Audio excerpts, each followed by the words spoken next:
assumed to be the lead back for them this upcoming season. So they've got pretty much all oars in the running back room. But the way it's positioned is you have an oar between Marcellus Hawkins, the transfer from Central Missouri State, and Terrion Stewart as your one. I'm surprised Braden Bennett, the transfer from Coastal Carolina, he is all the way down on the depth chart. Like, we're talking like sixth string. So I guess they're really going to rely on Stewart if he's healthy, and then Hawkins, obviously. Maybe Jeremiah Coney as well. I went back because there was a name that had popped up that I had forgotten to put in our rundown earlier today. PJ Prelo, who has been on the roster for a couple years, mainly a special teams guy last year, is one of those guys that's becoming a hot buzz name at camp. We heard Brent Pry mention him a little bit earlier from some of his media availability last week, and then I was listening to one of the VT podcasts yesterday, and they also brought up PJ Prelo. So you could really see a good mix of running backs for Virginia Tech in week number 1 that South Carolina is going to have to deal with. Exactly, and Shane Beamer talked about it a lot last week that for the defense, the number one priority is going to have to be stopping the run. If you're able to stop this ground game for Virginia Tech, I'm sure that Philip Montgomery, the new OC for the Hokies, is probably going to want to really distribute the run game and bring that out in full force as the game gets going. But if South Carolina is able to stop that, you put a lot more pressure on Kyron Jones to connect with his receivers, and you feel pretty good about Carolina's secondary going into this season. And Jones is a guy that, and by the way, we'll talk to Colby Crawford of VT Scoop tomorrow morning when we're out at Firehouse Subs on campus once again, because Kyron Jones is a guy that athletically has a lot of upside from everything I've gathered and read and seen highlights-wise and all that kind of stuff. It's just he's not consistent. And last year was wildly all over the place. You bring in a guy in Philip Montgomery as the OC to kind of hone him in a little bit. And there's, high upside and high hopes that that's going to be the case, but that has not quite been proven as of yet. So we'll see how much better and what kind of steps he's made in the offseason, his progression when we get there on Sunday. Yeah, again, it's going to be probably a work in progress for a lot of guys. Again, the first game of the season is kind of a bad way to judge how a team is going to look in general. Like we talked about South Carolina and the way they looked against ODU last year. That was not a clear representation of what the team ended up becoming. So, we think Virginia Tech might be one of those teams that, I think they could be a sleeper, to be honest, in the ACC. But again, we're also having this perception of, hey, they're coming off a bad season. Mm-hmm. Brent Pry is probably on the hot seat right now. They could struggle in 2025. And again, I'll bring up the stat. 50 of their 105 players are brand new, either via high school or via the transfer portal. So there's a lot of unknowns about this team. They could be a lot better than we think they are. They could be a lot worse than we think they are. They could just kind of be somewhere in the middle. And I think that's what makes it really hard to predict what this team is going to look like coming into this game, because, their two deep looks very different than a year ago, perhaps. It's just something where so many new faces on this team. And, of course, we know the main ones like Kyron Jones and whatnot, but there's a lot of unknown with this team that does make it hard to forecast how they're going to look in this Week 1 matchup with the Gamecocks. By the way, they have phonetics for their depth chart with like a pronunciation guide for some of the trickier names. Which is very nice. Carolina doesn't do that. That might actually, with some of the guys on the roster this year, might be helpful. Don't they do that on the on game day when we're there? Don't they have that little sheet that has some of the name pronunciations on it? I typically don't get that sheet. I don't look at it, but they may. They'll hand it out to you or whatever, or it'll be available for the media to take. I guess so. I know one thing that's cool, and I don't think the Gamecock website does this, but I was looking at VT's website earlier. They have on their roster page where you click on a little ear and it'll read you the name. I love when that happens. I'm loving that people use technology for the right reasons and helping us out. Because at least for Justin Okoronkwo, I feel like a lot of opposing fan bases, people that cover those teams would probably appreciate how to properly. We're not even saying it's Okoronkwo the way he pronounced it, because he has the accent, which makes it sound different. So even us saying it this way isn't technically right with the way he pronounces it. So Okoronkwo is not. Oh, well, and again, still has an accent. Yeah. So it's going to sound different when he says it. Yeah, but for us, We're saying it correctly, right? Yes, in a typical American accent, yes. Yes. I believe Onkarakwo is correct. But for him, it's German, right? Yes, So German. So he still has that German accent, which makes it sound different when he says it. yeah. So I mean, that's typically how it goes anyway. Yeah. I'd also love to see people try and pronounce Tree's first name. Yeah. I think I was asking somebody about that recently. Like I still can't even. Yuva loves to I think it's like a flex, right? Huh. And he's told me his reasoning for it before, but he always says his first name all the way. He doesn't just say Tree. Does he? He does. No. Anytime he talks about Tree, he says his full government first name. Next time I talk to Yuva, whenever I call him or whatever, I'm gonna ask him, "Hey, how do you say Tree's name?" Oh, he's good at it. Yeah. I will trust his pronunciation on it. I will. Again, I forget his reasoning for it. He's told me before, but yeah, he always makes sure to say his first name proper. Let's see. Ooh,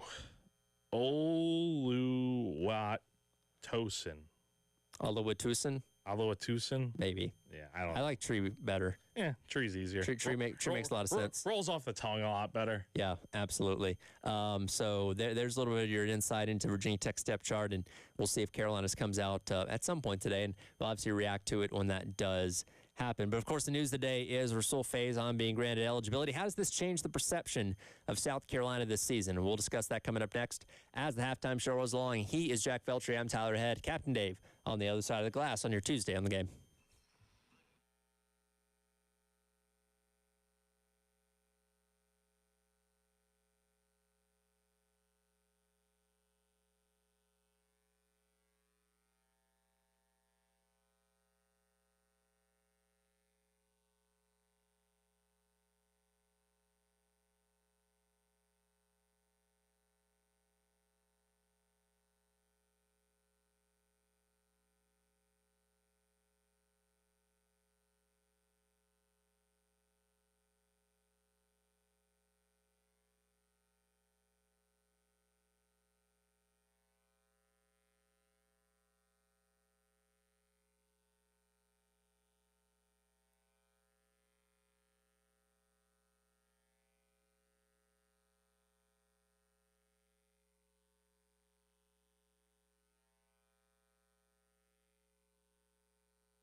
Welcome back in. It is the halftime show. Tyler Head and Jack Belcher along with you here on your Tuesday on The Game, talking all things South Carolina and VT to start the show here. And, of course, the news, if you've been living under a rock for the past 20 hours, Rasul Faison is finally free. Hashtag Sewell is free. I said we need a new T-shirt for that, by the way. Hopefully we can scrounge something up in the next 5 days, and maybe we can have something by the time the SC State game rolls around. Dude, I'm telling you, like South Carolina, they always do the white towels before every game. That needs to be on the towel. Hashtag Sewell is free. Yes, exactly. Like, if it's not the T-shirt, I'm sure they already have all the towels printed out and stuff, but maybe they can get a new batch in real quick. By the way, just imagine, I talked about, the hypothetical moment if, Nick Harbor ran a kickback 100 yards for a touchdown that Willie B would explode.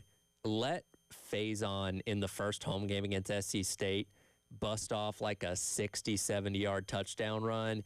That place is going to come unglued. I'm looking forward to seeing the type of ovation he gets whenever the team goes through pregame intros or whatever on the. Oh yeah, when they announce it. Ooh, loudest cheers, second loudest cheers.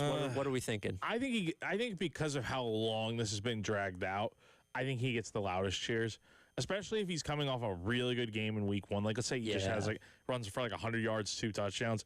He gets louder cheers than Lenore Sellers. There's your hot take right there. Okay, that's fair. Man, beating Sellers, that's hard. Louder cheers than Shane Beamer and Lenore Sellers.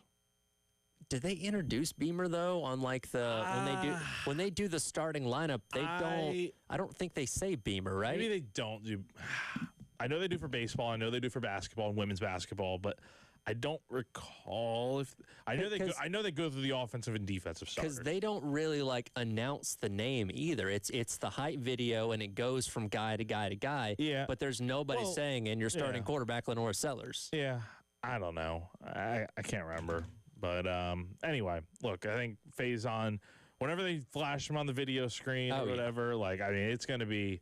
It's going to be loud cheers for him. A place can lose their mind. It's going to be a night game. Everybody will be nice and sauced up from a nice afternoon of tailgating. So, yeah, those cheers are going to be loud. And, like I said, if you come in off of a really strong first game against Virginia Tech, that's going to add even more depth and layer to this. And I do wonder, we've talked so much about the perception of South Carolina, where they're at in the AP poll and all those kind of things. How much of that now shifts positively because of Faison? And I don't know if this accounts for everybody, but some people may have been operating under the assumption that, the guy that they thought was going to be their feature running back is not eligible yet. Until he is, I'm just going to assume that it's not going to happen. So maybe people were thinking a little bit less of this team because you didn't have that potential RB1 eligible. And now that they are, it's not like they're going to go back and redo the AP poll all of a sudden, but I do wonder how much the perception of Carolina changes with him eligible now. Well, when you had Scott Hamilton on yesterday to fill in for Bill yesterday, what did you say? That he had South Carolina ranked 12 because of Faison being, assuming he'd be eligible, but if he wasn't, he'd put him 19 or 20. Yeah, they'd be towards the back half, top 20, still ranked, but he, he's basically, without saying it directly, he's basically saying he felt like Faison was worth at least another win. Right, because the difference between being, 12th in the AP poll, as a team that could potentially go 9-3 to being 20th, you're looking at a maybe 8-4 in the SEC or something along those lines. So I do think that there's a lot of people out there that probably have a different perspective now, knowing that Faison is eligible. And I don't know if we could ring up Brett McMurphy, be like, "Hey, would you rank him now?" I was gonna ask, I was gonna say, I'm trying to think of why McMurphy. There's not really much reason for why he doesn't have them in his top 25. I think it's ludicrous, to be honest. But I feel like he's probably assuming that Faison was not going to be eligible. I don't know. Maybe he was. And I don't think he's given a direct explanation specifically for Carolina. I tend to think he just looks at everything they lost on defense and be like, well, you lose half your defense to the NFL. That's hard to replicate, which, that's not a absurd thing to think.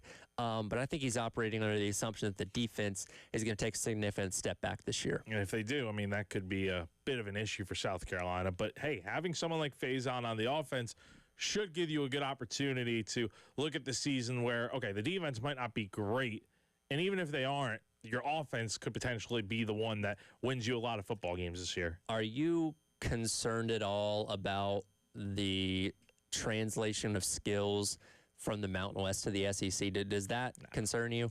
Not really. You watch his tape, there's so much good that stands out. Qualities that it doesn't matter who it's against. Again, he was doing this last year against Southern Cal and Iowa, schools like that are, are Power 4 teams. And Iowa's typically got a pretty good defense every year. You look at you look at Faison. I'm just impressed by his field vision, the way he's able to, even if there's not a clear gap right in front of him, he's always able to seemingly just find the right hole. It could be big, it could be small. He finds that right gap and he takes off and runs. The other thing, he keeps those legs moving, and when he's got a guy on him or two guys on him, he's able to break out of tackles and just create a play where maybe there's not one. So those are the things that really stand out about him. Even Chris mentioned this, which I didn't even realize earlier today. He didn't have a single fumble last year. Knock on wood. I said last year. I said last year. Yeah. I said last year. Well, and I believe it's his college career.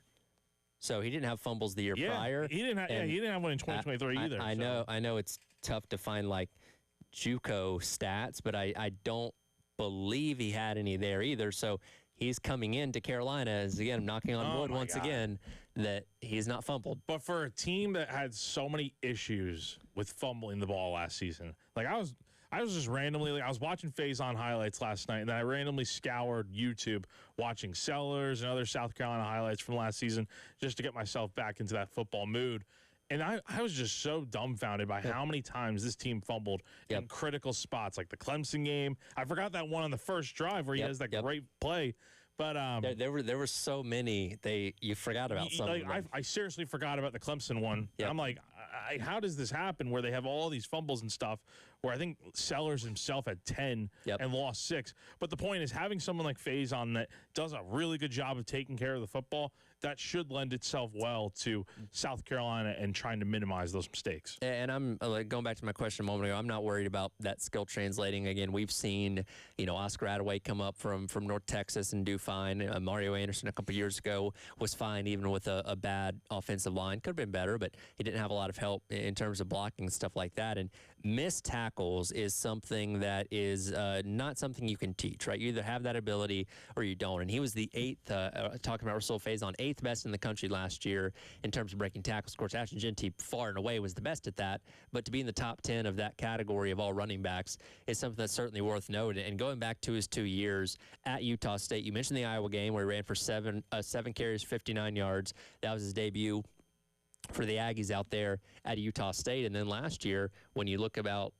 the Power 4 competition that he ended up facing, you had the Southern Cal game, 9 carries, 54 yards, and then against Utah, which Utah is known as a really good defensive team, 19 carries for $115 in a game that Utah State would end up losing. And then, got to note this as well, because this team did make the playoffs, 26 carries, 109 yards, and a touchdown against Boise State last year when they played in the regular season. I'm very excited about how this is going to translate over. Again, that ability to break tackles and keep the legs churning, that's something that, again, like you said, you cannot necessarily teach. And I think it doesn't really matter the skill level. This is not the NFL. The SEC is probably one of the closer things you have to it, but it's still college football at the end of the day. And I think Faison has proved time and time again that he's going to be able to make this transition feel very seamless. Yeah, and again, he's somebody as well that you can use out of the backfield in the passing game. Caught a total of 33 balls between 2 seasons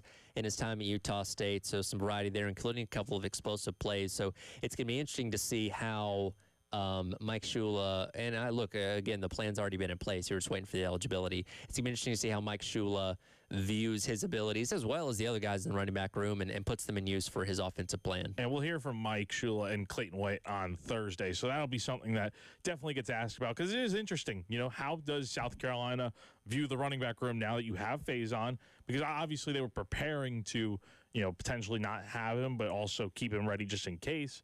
How do they prepare to divide up those carries now that you're going to have him out there for week 1? By the way, I'm watching the video again of what the football Twitter page put out. When, that was well done. You know what I mean? Like, it's nothing flashy. It's nothing crazy. It's simple. It's simple, and it gets the message across. And gosh, nearly 3,500 just likes alone, because this is something that, you know, look, there are plenty of people that don't follow the program as day in and day out as we do. They're just casual fans, but like everybody knows about this. I got my apartment complex the other week that knows what I do, and we pass each other on the sidewalk and say, "Hey, man, what's going on with Faison?" I'm like, still waiting to see. So like, this has gotten everywhere, and it's just such a sense of relief that it's finally over with, and we can just focus on the football being played. Yeah, I'll get calls from my buddies a few times. They're like, dude, when's Faison getting cleared? When's this going to happen? I'm like, dude, man.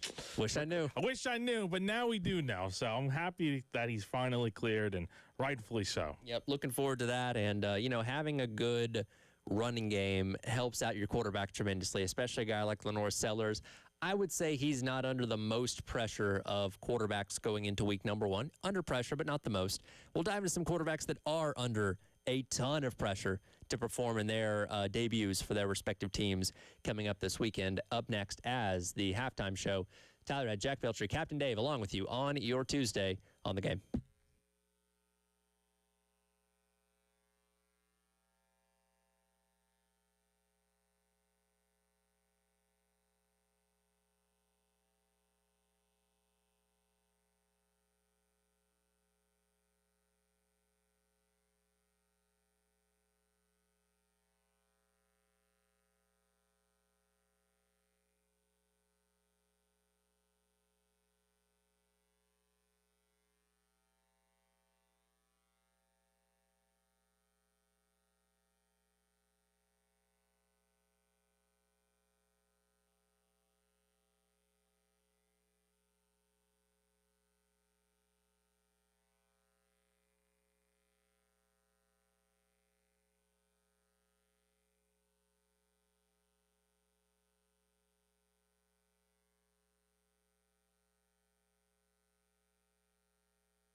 Welcome back in. Halftime show. Tyler Head, Jack Beltry, Captain Dave with you on your Tuesday here on the game. Busy week here at the game. We are here, there, and everywhere over the next couple days, including tomorrow from 9 to noon. You can see myself, Jack, Wes, and Chris out at Firehouse Subs right in the heart of campus at 633 Main Street. I feel like that's one of our most frequent locations, and it's right down the street, which is very, very convenient. But hanging out there from 9 till noon, hang out with us, have some delicious Firehouse Subs, and get ready for football coming up this weekend with Carolina and Virginia Tech. And because this week is funky, Shane Beamer will speak tomorrow at 1 o'clock instead of today, because today is Monday and tomorrow is Tuesday if you're at the football facility, because the game is on Sunday instead. So I'm already getting confused by that, but we'll hear from Beamer tomorrow, where I'm sure Faison will be one of the first words out of his mouth when he takes to the podium. Yeah, I think he's probably looking forward, because every week Shane would either get asked about, or he's gotten into the rhythm of just every week he would just mention it before you guys even ask, like, Faison's not cleared. He's probably gotten sick of that, so he's probably going to be glad to have some good news to deliver tomorrow. Yeah, also we'll hopefully get an update on Traven Robertson as well. Yeah, that's another big thing. We haven't heard anything since the initial statements came out over the weekend. We know he was, at the time at least, in the hospital in stable condition. We don't know if he's been released yet or anything along those lines, and hopefully learn some of that tomorrow as well. Yeah, and I know they did identify the other driver that did unfortunately pass away in the accident. But, yeah, hopefully we'll hear more tomorrow from Shane on Travian. Hopefully he's doing well, and then also, what the plan might be going into the weekend here. Yeah, and obviously it sounds like they are optimistic that he's going to get back to the sidelines. Don't know the timetable or anything like that. But if he's not able to be there, I'm sure they are plenty prepared and ready to have somebody step up and take over that role going into the weekend, taking on Virginia Tech. So we'll get all that coming up tomorrow as we hear from Coach Beamer at 1 o'clock, which you can listen to right here on the game as it is happening. But we talk about quarterbacks, especially now going into week one, I think more than ever, because teams change so much. And we're talking about this Virginia Tech team that we're looking at their depth chart, and almost half the roster is all new guys, either coming in from the high school ranks or coming in from the portal. But when you kind of zero in on quarterbacks, that can tell you a lot about what a team's going to be, because of course that's the most important position. And we talked about this a little bit yesterday. Bryce Underwood named the starting quarterback at Michigan, a true freshman that has never taken a snap in college football. He's getting paid somewhere between $2.5 to $3 million annually, depending on what outlets you believe, to be the quarterback, to be the savior of that offense. And look, they take on New Mexico in week number one. That's not really going to be that big of an issue. I think Michigan, without Bryce Underwood, could win that game and be okay. But in week number two, they take on Oklahoma. He's going to have to prove himself very, very quickly at Michigan. And when you're getting paid that much money, people are a lot quicker to turn on you if it's not going well. But I don't think he's not used to the fact that he's been the guy, right? Like, I think he's been viewed this way since high school, right? And we obviously, it's well documented that LSU was on that radar. Seemed like they were going to land him, and then of course Michigan flipped him. But yeah, I mean, look, it's something where like he knows like there's a lot of pressure on him, but I'm sure he's going to handle it very well going into the season. Again, he has that tune-up game against New Mexico at the Big House to kind of get ready. It's under the lights too, which I think is kind of an underrated factor in this, because the OU game the following week is going to be under the lights. But there's nothing that can prepare you for going into an SEC venue. Probably going to be a huge crowd there. I mean, it's going to be wild. And I forget who Oklahoma plays in week number one, but it's not a big-name opponent. So both those teams will go into that game 1-0. And, again, there's belief in the Oklahoma fan base, and for a lot of people that cover the sport nationally, that Oklahoma's going to be a lot better. So, what is it, Gaylord Family Stadium out there is going to be juiced and ready when Michigan comes to town next week. Yeah, we'll see what these two teams look like, because, again, I don't want to say either of them are – I don't even think either of them are really fringe playoff teams. I don't think either of them are getting to the playoff this year. But in terms of having really good seasons, winning this game in week number 2 is going to be huge. And for Michigan and Bryce Underwood's development, it's going to go a long way if they can go into Oklahoma and win this game. We'll certainly see. Again, that's a test for Bryce Underwood in week number 2. But there are a lot of quarterbacks that are under pressure immediately in week number 1. And I can't think of one under more of a spotlight, like he's going to be the entire season, than Arch Manning as they head up to the Horseshoe on Saturday to take on Ohio State. Now, again, he's not completely green, because we have seen him play some college football before. In fact, they were replaying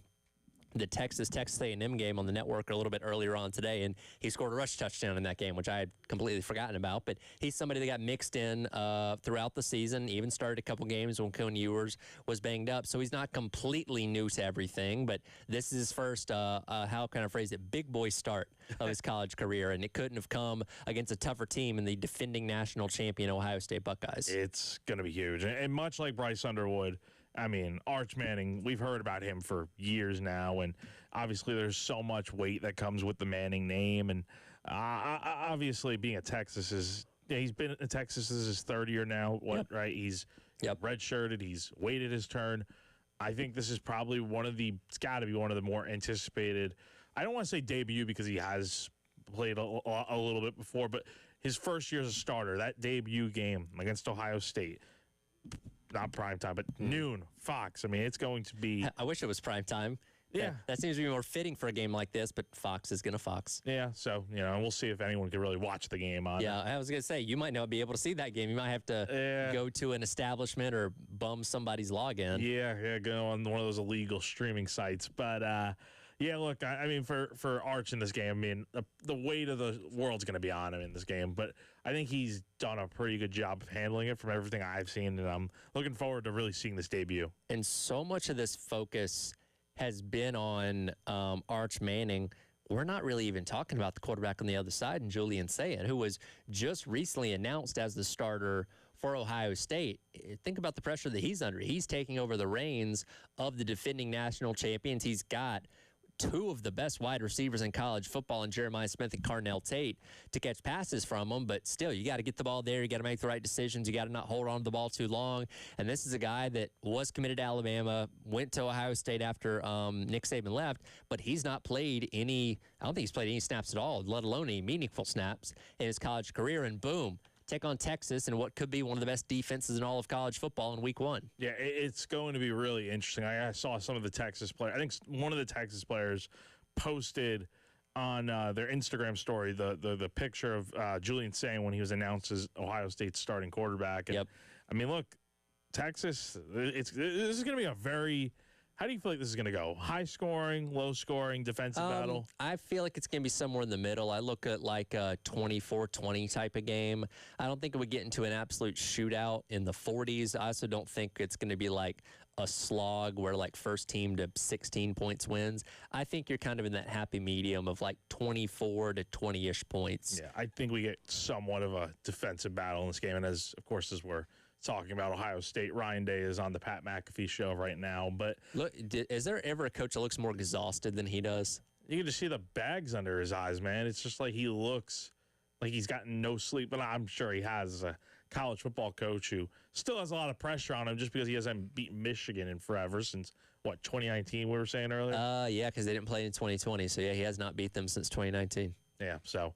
But point is, I think this is going to be a really interesting quarterback battle with Sayin and Arch Manning, but obviously Arch is getting all the attention going to this one. One thing, because this battle came down at Ohio State to Julian Sayin and Lincoln Kindholtz, who's a redshirt sophomore, but people are very high on Tavian St. Clair. I believe he was a five-star quarterback that's coming in as a true freshman this year, and it's kind of one of those situations where if things kind of start going wrong with Sayin, don't be surprised if they may turn their attention to that shiny five-star that's sitting on their bench.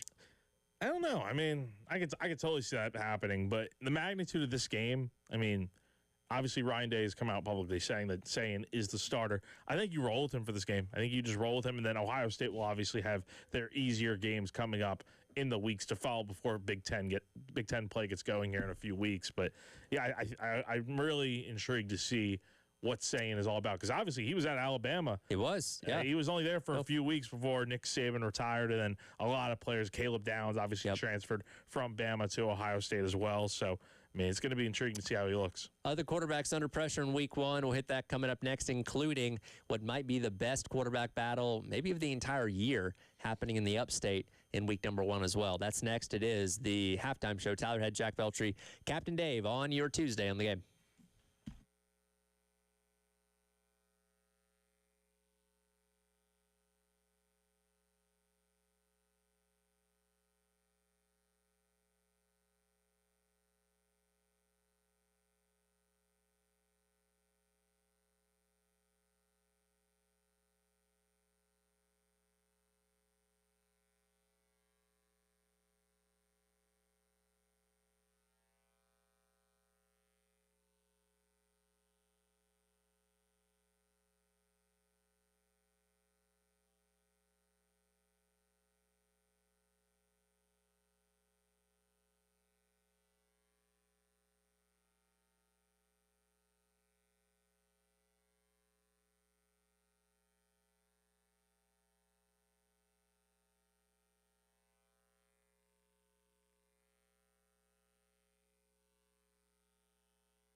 Welcome back in. It is the halftime show. Tyra Head, Jack Beltry, Captain Dave, along with you here on your Tuesday on the game. 5 days away from Carolina taking on Virginia Tech. Again, our coverage will begin Sunday, because, again, the game's on Sunday this time, at 10 a.m. with Gamecocks Game Day. Myself, Terry Ford, will lead you right into network coverage at noon.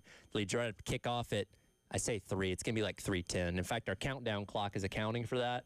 118 hours, 22 minutes, and 6 seconds to like 3:10 on Sunday when we actually kick this thing off. What day's the game on? Sunday. Sunday. Because you know what happens every single week. One of my biggest pet peeves, I don't blame people for it, but they always ask, what channel's the game on? What time? Even though we post it in so many stories, it's all over Twitter. They always ask, what time's the game on? What channel? All this stuff. By the way, do you know the last time that Carolina played on a Sunday? So actually, yes. I was talking about this with Kendall Smith on GC Live about a week and a half ago.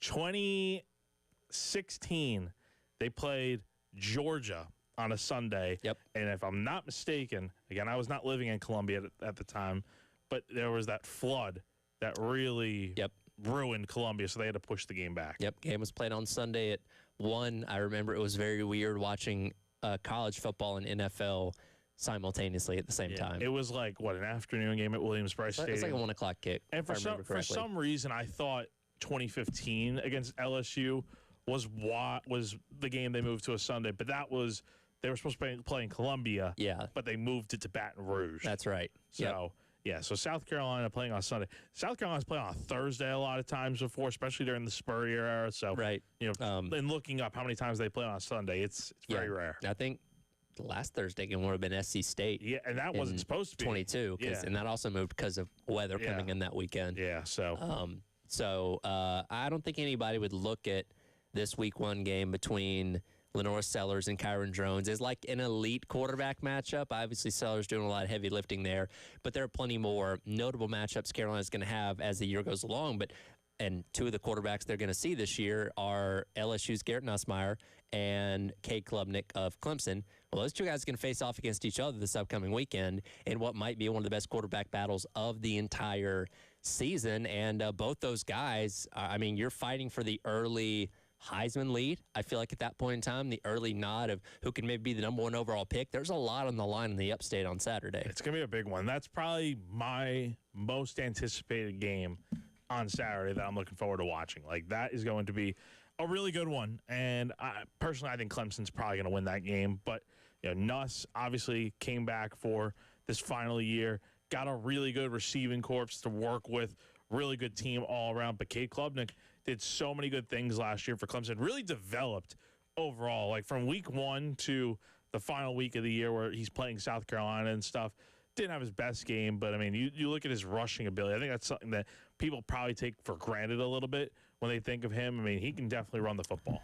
Cade Klubnik made such a significant jump from year 1 to year 2 as a starter. Because, again, year 1, I mean, remember when he was going into business for himself, making his own decisions, and Dabo Swinney was about to rip his head off after, like, that loss against NC State? Like, he got a lot smarter, it seemed like, better decision-making, obviously improved as a passer. Like, I am very intrigued and also, like, half scared to see how much better he's going to get this offseason. I mean, look, there's Heisman-level expectations for these 2 guys. Like, don't be surprised at all if we see Lenore Sellers, Garrett Nussmeier, and Cade Klubnik all in New York. Can you imagine that? Cade Klubnik and Lenore Sellers both being in New York for the Heisman ceremony, a South Carolina and Clemson player up for grabs to win the Heisman Trophy. Well, and it wouldn't be an unheard of thing for a Clemson quarterback to be in New York. I mean, you had Deshaun Watson, Trevor Lawrence, but they were never able to actually win the Heisman Trophy. Yeah, no, I mean, Deshaun finished, I'm trying to remember. Runner-up. 2015, Derrick Henry won the Heisman. I believe he finished 2nd. Maybe he finished 3rd.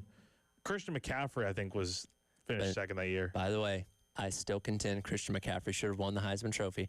I will die on that hill. Yeah. I will say it till I'm blue in the face. He should have won. Yeah, CMC was so good back then. And then Trevor Lawrence, 2020. I don't even think he got to go to New York. It was just. No, it was that was weird because the COVID year. They did, which like to me, I'm like, okay, well, Devontae Smith would have had to have known he was winning, because they presented him the trophy. Unless did they send like 3 or 4 trophies out be ready to hand any of them? I mean, I would imagine so, but what do you do? That's a great story idea. What do you do with the trophy of like in that year? What do you do with it? I don't know. Like, do they just crush and melt it? Like, they probably have like a second because do you get? I'm assuming you get it engraved, right? With whoever wins the thing, and you'll see it on display at like the athletic facility or whatever. I imagine they have multiple versions of each one. So yeah, for Devonta Smith, who won it in 2020, you have his. I imagine there's one in the Alabama football facility. Yeah. I don't know. Maybe there's one. I don't know, his mom's house or something like that. Yeah, they probably give you. I don't know which one's the real one though, but yeah. I mean, that's interesting. I didn't think about that. When I remember watching that ceremony, because again, there's like everybody was in their living room and they announced it, and then he's there with the trophy. I'm like, okay, either he knew he was winning beforehand, or there are 3 or 4 other trophies at these other people's houses just in case they won. I think they probably put them at the other facilities too, or whatever these guys are. Yeah, that would have made the most sense for that year. But hopefully, we don't have another year like that ever. By the way, how insulting would that be, or tough, if you don't win the Heisman Trophy, but there it is. It's in your house, and they're like, "All right, we're gonna take this now." Yeah, I bet you someone just like Dabo or Trevor Lawrence probably just threw it off like a cliff or something. Like, I don't ever want to see that again. Yeah, I don't know. Maybe I don't know if Devontae Smith's ever spoken about that or any of the other guys, but that is something that I've always thought about: is how exactly did they do that? Did they have one trophy or multiple ones? maybe we can get to the bottom of that coming up one day. Again, still awaiting the drop of the depth chart. Steve Fink, if you can hear our voice, please give us a depth chart. We are anxiously waiting to see free the depth chart. Hashtag free the depth chart for our guy Wes Mitchell. And whenever it comes out, we will react to it and see what this team's going to look like for week number 1 against Virginia Tech. We'll get into the storylines of the season and hear a little bit from Coach Beamer last week on Carolina Calls that we didn't get to on Friday as well. It is the halftime show. Tyler Head, Jack Beltry, Captain Dave along with you on your Tuesday on the game.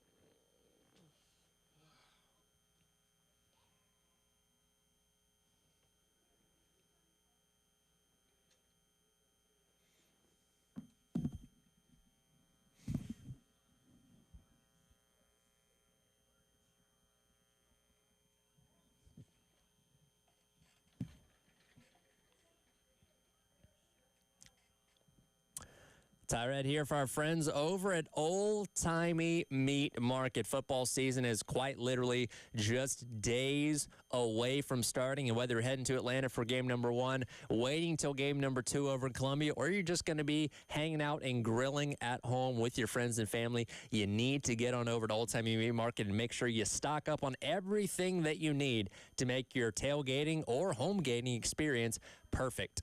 You go to Old Time Meat Market and find their shelves stocked with various cuts of beef, pork, poultry, seafood, and exotic meats. Their selections are always fresh, never frozen, competitively priced, and of the highest quality. Get all you need over at Old Time Meat Market. You can find them in St. Andrews, South Congaree, or over in my neck of the woods in Lexington. Old Time Meat Market, quality selection, a cut above the rest.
Welcome back in. It is the halftime show. Tyler Head, Jack Belcher, Captain Dave, along with you here on your Tuesday on the game.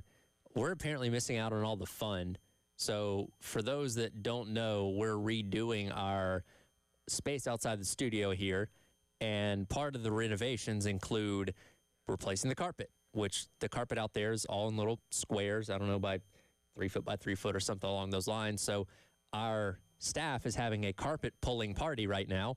And I didn't think I'd see people have that much fun pulling carpet off the ground, but they are. I saw Elijah out there getting his hands dirty. I see Terry out there. He's ready to get going. And, yeah, I'm glad we're in here talking, doing the real work here. By the way, I'm covered in baby powder because to prevent the floors from being sticky after they pull it up, because there's adhesive on the bottom of the carpet, they put baby powder down. So you probably got it on the bottom of your shoes, too. So be careful. Yeah, we'll see a little bit of it there. So there's baby powder everywhere. There's carpet squares all over the place. I don't know what's going on out there. Yeah, it seems like a lot of mass chaos out there. There's chicken and sandwiches as well. But see, like, we're not the one doing it. Do we get that? Do it. If there's any left over. If there's any left over, we have to wait till they're done. We work here. We're doing the actual job of talking on the radio. Because like, I wasn't going to go there and grab something and be like, hey, you're not pulling up carpet squares. I'm like, well, I only have like 3 to 4 minutes between segments. I exactly got a lot of time to do it. Just pull up one square and then be like, all right. There you go. I you contributed. I participated. At the end of the day, that's the most important thing. But no, we got a lot of cool stuff. They were painting last week. Yeah, those fumes were fun. Yeah, man. I just wish you guys would take the covers off the door so that way. Yeah, well. But it makes sense why they're up there. So Jack does not have a swipe card. Don't know why. Listen, it's not hard. It's not easy to get one. It takes a while. Who do I need to contact? I honestly don't know, but we do have to let Jack in the door every morning. And typically, if you've ever seen our studios, we have 2 glass doors that you can see anybody standing out there. Well, now they're covered up because they're doing renovations. So I have to get a text message that, hey, I'm here, so I can go let them in the door every morning. Glad we're going to Firehouse tomorrow so I can just get myself in. I was going to say, you don't have to wait at the door for that one. Getting back to South Carolina football again, 118 hours, 7 minutes, and 36 seconds till the kickoff against Virginia Tech. And this entire season, off-season really, has been a lot of fun because Carolina's been relevant, right? They've been on these, as you use your Birkenstock, they've been on these lists. They've been on these projections. They've been on these, sellers on the Heisman list, Dylan Stewart, All-American, all these kind of things. Beamer's talked about in these high coaching tiers. Like, they're relevant, which is fun because last offseason, nobody talked about them. Nobody cared, and, a little bit harder for us to come up with content at that point in time, to be honest with you. But this offseason's been a lot of fun, but with that fun becomes expectations, and handling those expectations is not always easy. Going back to last week's Carolina Calls, Coach Beamer talking with Todd Ellis. Cut number 5, Dave. This is him talking about managing expectations this upcoming season. I certainly hear it, and anywhere I go, I'm well reminded of the expectations that people have for the team this year, and we're excited as well. We have high expectations for ourselves, and our players, since they came back in January, have been very intentional and driven to take things farther in 25 than what we did in 24. We know, and we constantly remind them of all the hard work that went into 24, and we know it's going to take that much and then some in 25. But no, we have high expectations, and you should here at Carolina. You have every reason to be successful, and you should be one of the top teams year in, year out in the country. And we have high expectations, not just in 25, but 26 and beyond. We've got a lot of, you've been out at practice many times this preseason. We've got a lot of young players out there as well that are really going to be good players for us going forward. So we're here to stay. We're not just putting everything into 25 and then taking a step back by any stretch of imagination. You wrote on Gamecock Central the other day your biggest storylines for this team this upcoming year, and storyline number 1 is, can Shane Beamer parlay last year into consistent success? And I think that's what the nation's kind of waiting on, right? Again, we cover this team every single day, so we're hyper-focused on everything that Beamer says, does, and everything happening with this team. But for the most part, Carolina, for the better part of a decade since Spurrier has left, hasn't really been high on people's radars, right? They're like, oh, hey, cool, you won that one game, or you could pull it off that upset, or, oh, hey, look, they made a decent bowl game. But, like, people got their attention last year. People paid attention to what you did. You were on the playoff bubble. Sellers, one of the most exciting young players. Still, Stewart the same way on the defensive side of football. Now is where you have to really bring them in. You've got them hooked. Now you got to reel them in and make people say, okay, Carolina is a program that's going to be consistently doing this for years forward under Shane Beamer. Make no mistake, Shane Beamer's done a lot of good things in his first 4 years on the job at South Carolina. Won 29 games. That's not the most for any head coach that they've achieved in their first 4 seasons in program history. He's also led South Carolina to 3 top 10 wins. That's very good as well. 2 in 2022, obviously 1 last year against A&M. But also, the other thing is, all those things are great, right? The top 20 finish last year, 9 wins, that's great. The one thing Shane is seemingly missing, and I wrote this in the story, which you can check out on Gamecock Central, feels like he's missing consistent success, right? Meaning, like, 3 of his 4 years at South Carolina, he's exceeded expectations, right? In terms of, you look at the betting lines and stuff, like South Carolina has done far better than those lines have suggested coming into the year, except for 2023. Yep. But he hasn't been able to do it like year in and year out. South Carolina can win 9, 10 games, be in the playoff hunt. If he can do that this year, I think that silences a lot of the doubters of, hey, how are you as a head coach? And I think there's so much emphasis that's put on that 23 season. Again, it was only 2 years ago now. Because I think if you rearrange the years, right? Because, again, you're right. In 3 of his 4 seasons, they've overachieved, the only exception being 2023. If, let's say, in Beamer's first year, in 2021, they went 5-7 that year, missed a bowl game, people said, hey, you came close to going to a bowl. That's better than we thought you were going to be, because people thought that was going to be a 2-win team at the beginning of the year. So you would have exceeded expectations then.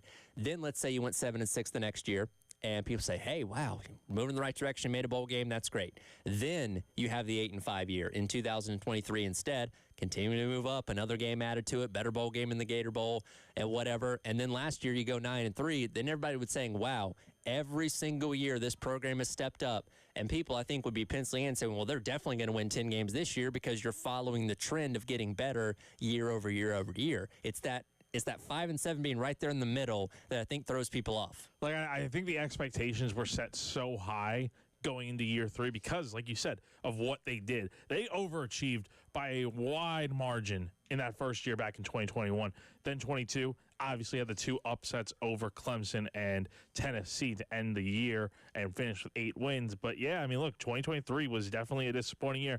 Injuries played a large part in that, and I feel like the expectations are kind of the same, although I don't think they were playoff-level expectations in 23. They're definitely higher now, but it's still the same overall of South Carolina should be very good this year.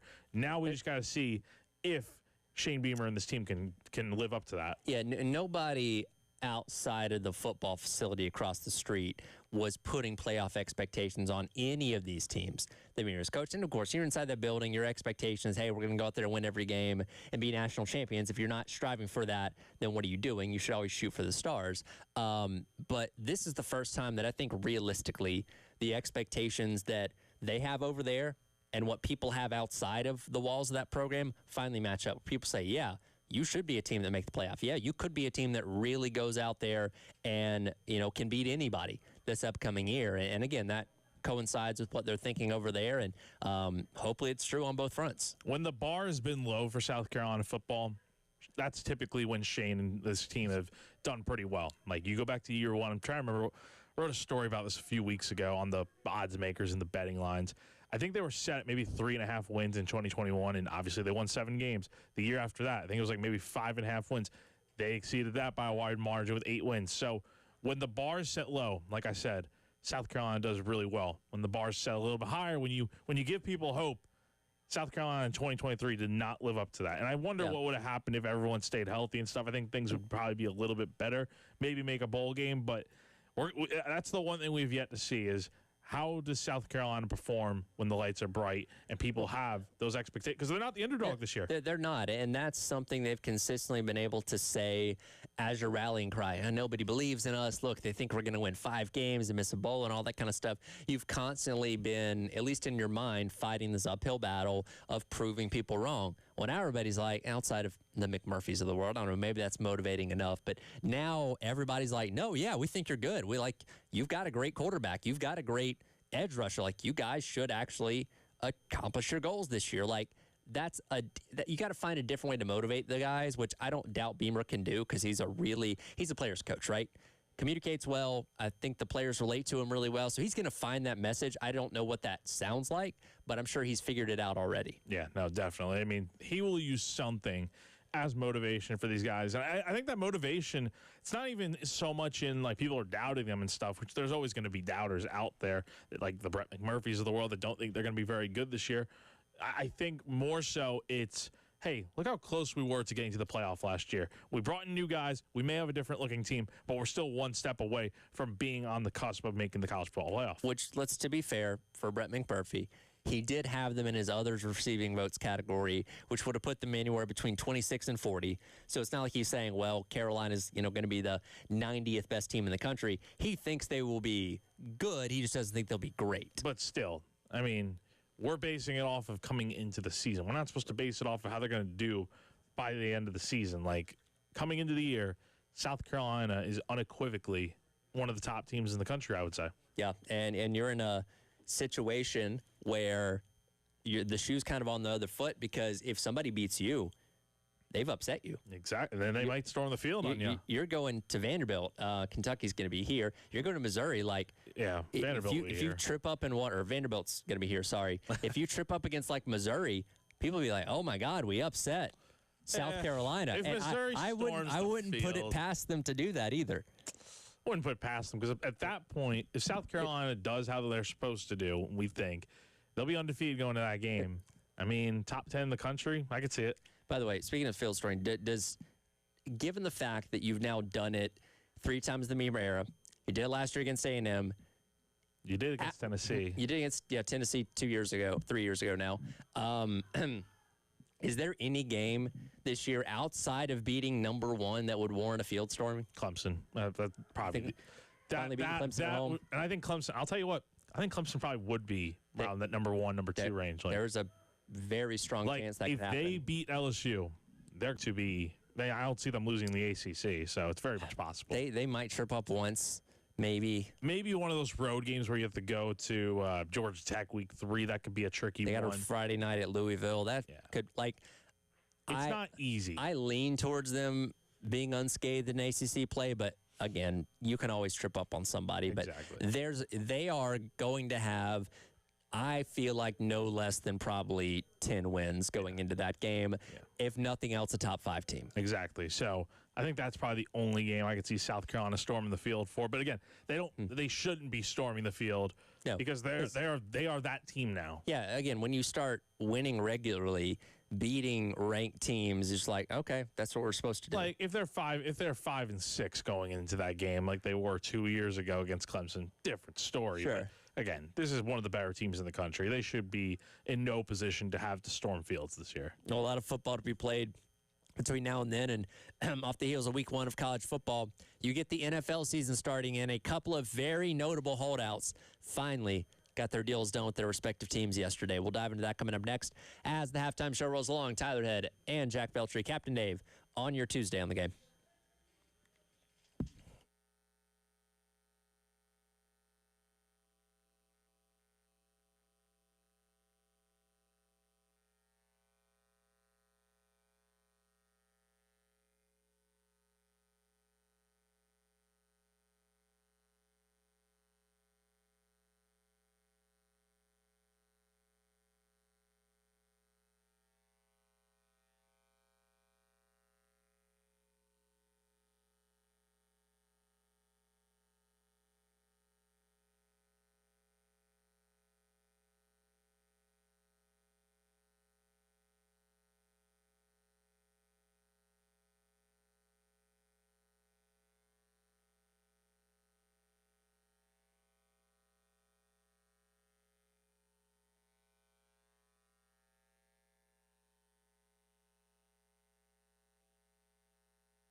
Welcome back in. It is the halftime show. Tyler Head, Jack Beltry, Captain Dave along with you here on your Tuesday.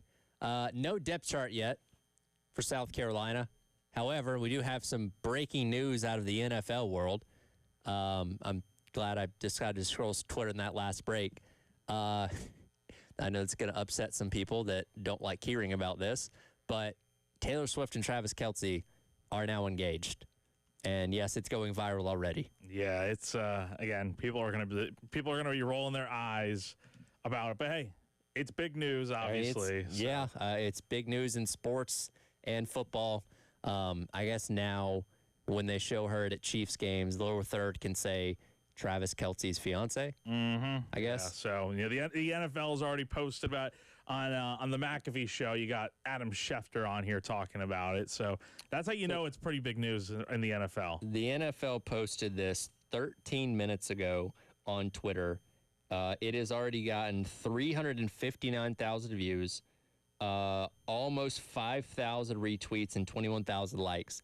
Within an hour, those views are going to be over 1 million. Oh, yeah. The retweets are going to be in the 100,000s. Like, this may be their biggest social post of all time. Did you get a chance to watch the podcast with the Kelsey brothers? I saw some of the clips from it. I didn't sit down and listen to the entire thing, but I saw, like, because they clip and put it on, like, YouTube Shorts and stuff like that. I saw some of those, but I didn't get to listen to the I did see the part where she thought that quarterbacks were on the field at the same time against each other, which I thought was funny. Yeah, me and my mom were watching it about a week or two ago whenever I was home, and I'll tell you, man, it's very people. I don't think people realize just how smart Taylor Swift and how calculated. You don't become Taylor Swift that is. Successful without being smart. No, I mean she is honestly, quite frankly, just a genius with the way she goes about her business and stuff. But yeah, I mean, and the ring that Travis got, Taylor Swift, that's a going to propose to Travis or Taylor Swift. It better be a darn good ring. How much do you think that ring costs? Oh, that's a great question. Like I don't know the specifics of the diamonds or anything, but it's a big one. The rule of thumb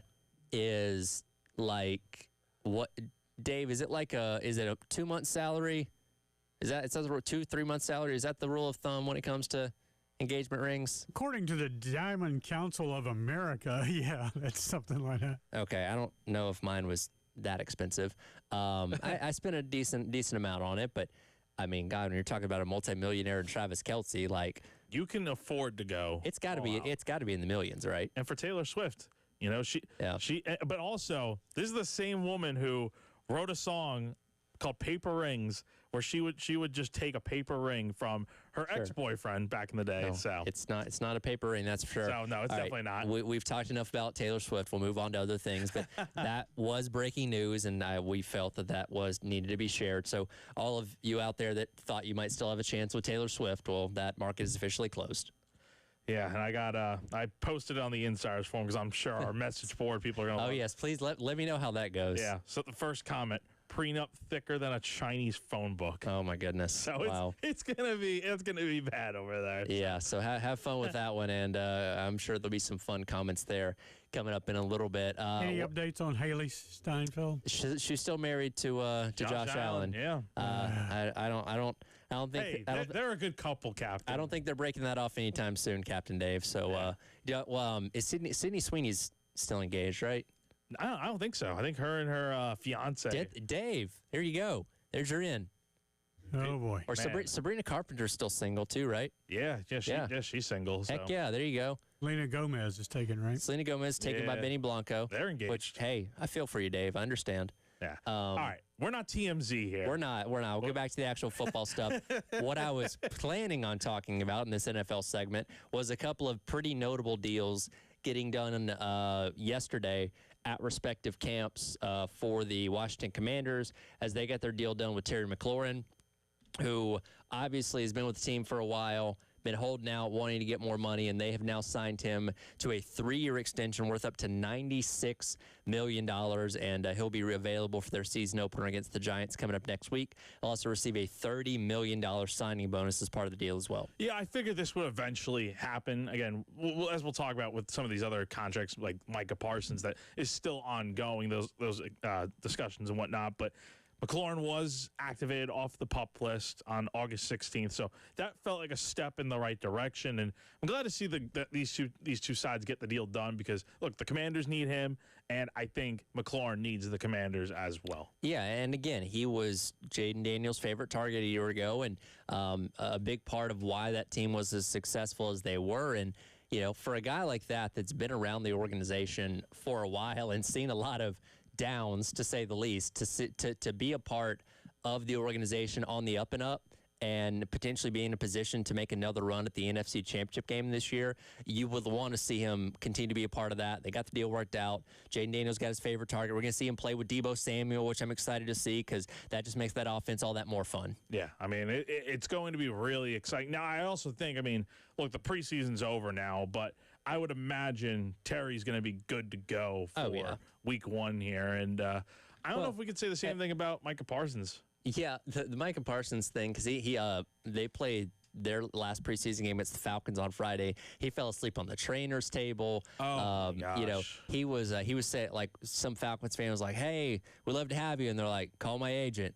You know what I mean? So they're butting heads. I think this deal is going to get done at the 11th hour because that's how the Cowboys like to do these kind of things. But, man, you let him get free. Oh, my goodness. You want to talk about a major mistake on the Cowboys front. Did you listen to, and if so, I do want to talk about this at some point this week. I know we don't have the audio pulled up for it, but Jerry Jones's hour-long interview with Stephen A. Smith last week? I did not.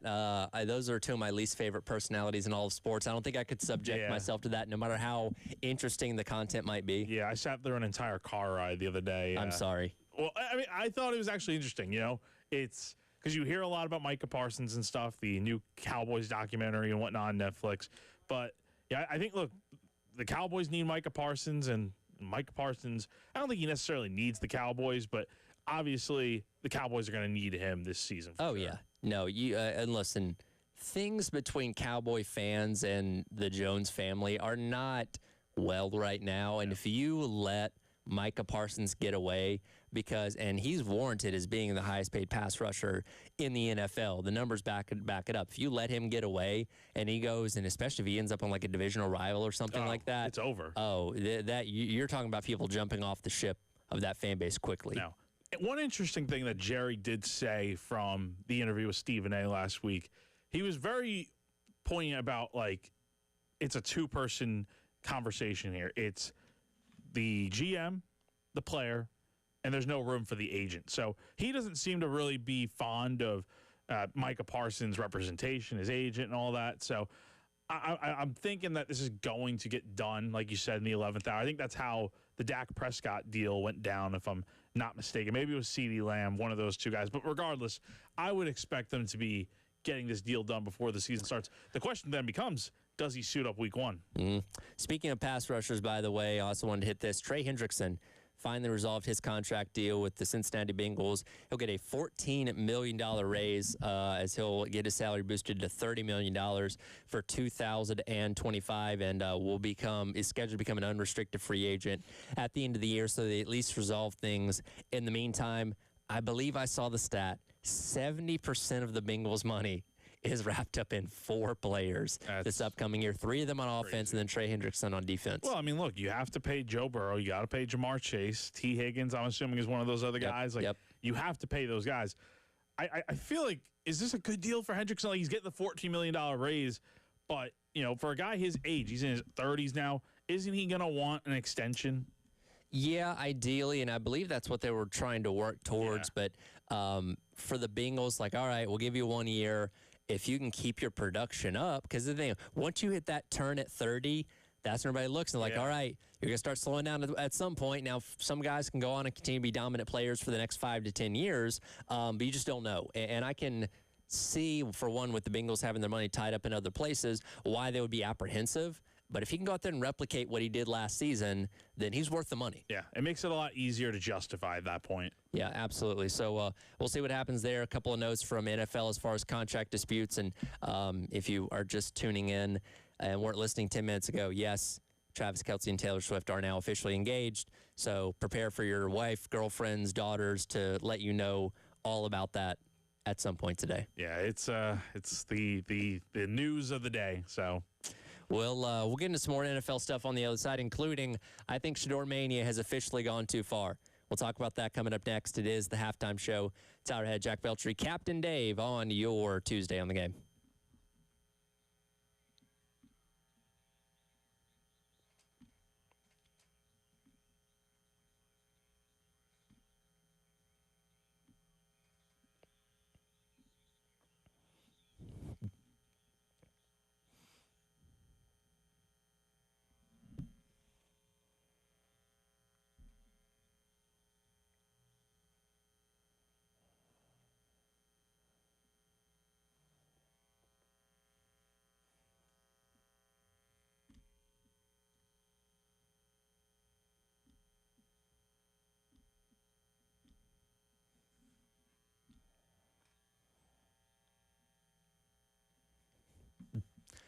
Tyred here for the mortgage guru, Jacob Crowder with First Palmetto Bank. If you're looking for a mortgage guru, Jacob Crowder has you covered.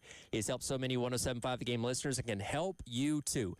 And we at The Game personally recommend him. Owned and operated right here in the Midlands, Jacob has local decision makers, which means quick and precise processing and underwriting. If you're looking to make a move, give Jacob a call at 803-719-1005 or email him at jcrowder@firstpalmetto.com.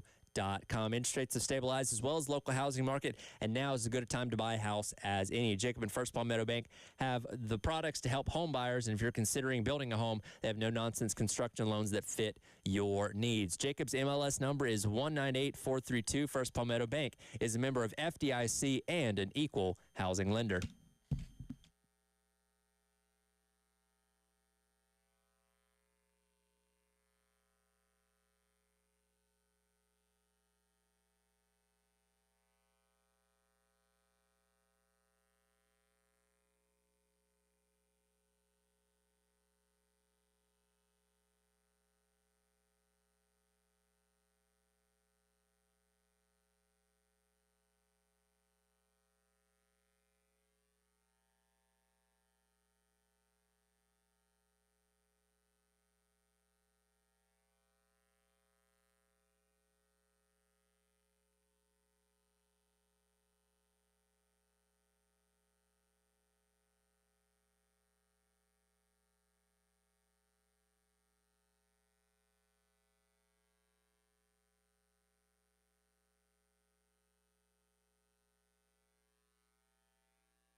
Welcome back in. It is the halftime show. Tyler Head, Jack Beltry, Captain Dave along with you here on your Tuesday on the game. So I refreshed Fink's Twitter feed a moment ago, and I got fooled because for a second it was a new tweet, but it was just Shed Surratt being named on the Sean Alexander watch list for Freshman Player of the Year award, which that's pretty high praise. I gotta say, maybe that's a tease that maybe he's starting on the offensive line. We've heard really good things about him. Jack, if we had a depth chart, we would know if he's starting on the offensive line or not. Hashtag free the depth chart. Hashtag free the depth chart.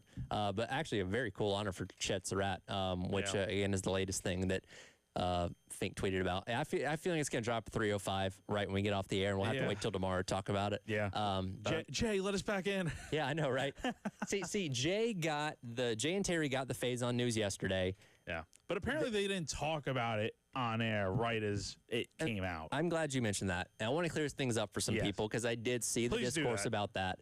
That, for one, when we are in the middle of a segment, we are talking with each other, we're not constantly like scrolling social media or looking at our phones. We can on occasion, but a lot of times we are having a conversation. We're looking at each other, we're looking at our show notes, those kind of things. So when news happens, we don't always get it the second it drops. I mean, somebody could text me right now and say the depth chart is out. If my phone is over here, I'm not going to see it. No. Right? And I typically will wait, and I'll tap my phone a few times during the break just to see if anything's there, but it's not always a guarantee that I'm going to catch it the second that it happens. And us as journalists, people that cover the program, we always have to make sure the information is legitimate and it's true. In journalism school, they teach you two reliable sources before you run with something. So when news comes out, you get source A, okay, seems legit. Let me go find another source. And a lot of times it's you guys that cover things on the beat where I say, okay, I may see Jordan K tweet something out. I'll go look at your profile, go look at Gamecock Central, these other sites, say, okay, if they're talking about it too, there's my two sources, and that's when I can run with it. So, yes, we may not be on something the exact second that it comes out, but no, when we find it, we will talk about it, and we got to make sure that it is 100% legit because we don't want to be on here talking about something that's not true. Exactly. So, again, I mean, CBS Sports reported it first, but, I mean, again, even us at Gamecock Central, we were just making sure, it's legit because you never know with those sort of things, especially with a case like that. With how long it's taken to get here, you never know. So, but I'm glad it is true. Yeah. So, just a little PSA on that one. I wanted to bring this up because I think Shedeur Sanders mania has jumped the shark. I think things have gone too far. Look, we knew when he left Colorado, went in the draft, and then proceeded to fall way further in the draft than he should have. He's better than a fifth-round pick. I will say that with a lot of confidence. But we knew there was going to be a lot of media following him because he's Deion's son, because he was such a prominent fixture of college football the past couple of years that he was at Colorado. But the levels people are taking the Shedeur Sanders fandom is really crazy. And in fact, Dave, if we could get back to today's cut list, could I get today's cut number 5? This is Kevin Stefanski having to defend himself against allegations that he is sabotaging Shedeur Sanders' career. I'm committed to his development, just like all of our rookies. So we'll continue to focus on getting our guys better. And that's what we'll stay committed to, and that's what's important to me.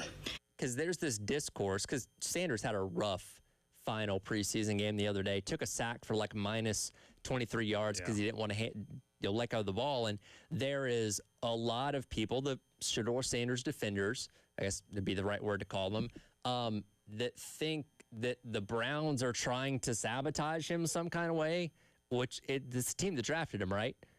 They picked him up for a reason, and I think he's got a very good shot at starting for them at some point coming up this year. But there was the debate of, okay, you didn't let him run the 2-minute drill, and Tyler Huntley did, and then you released Tyler Huntley.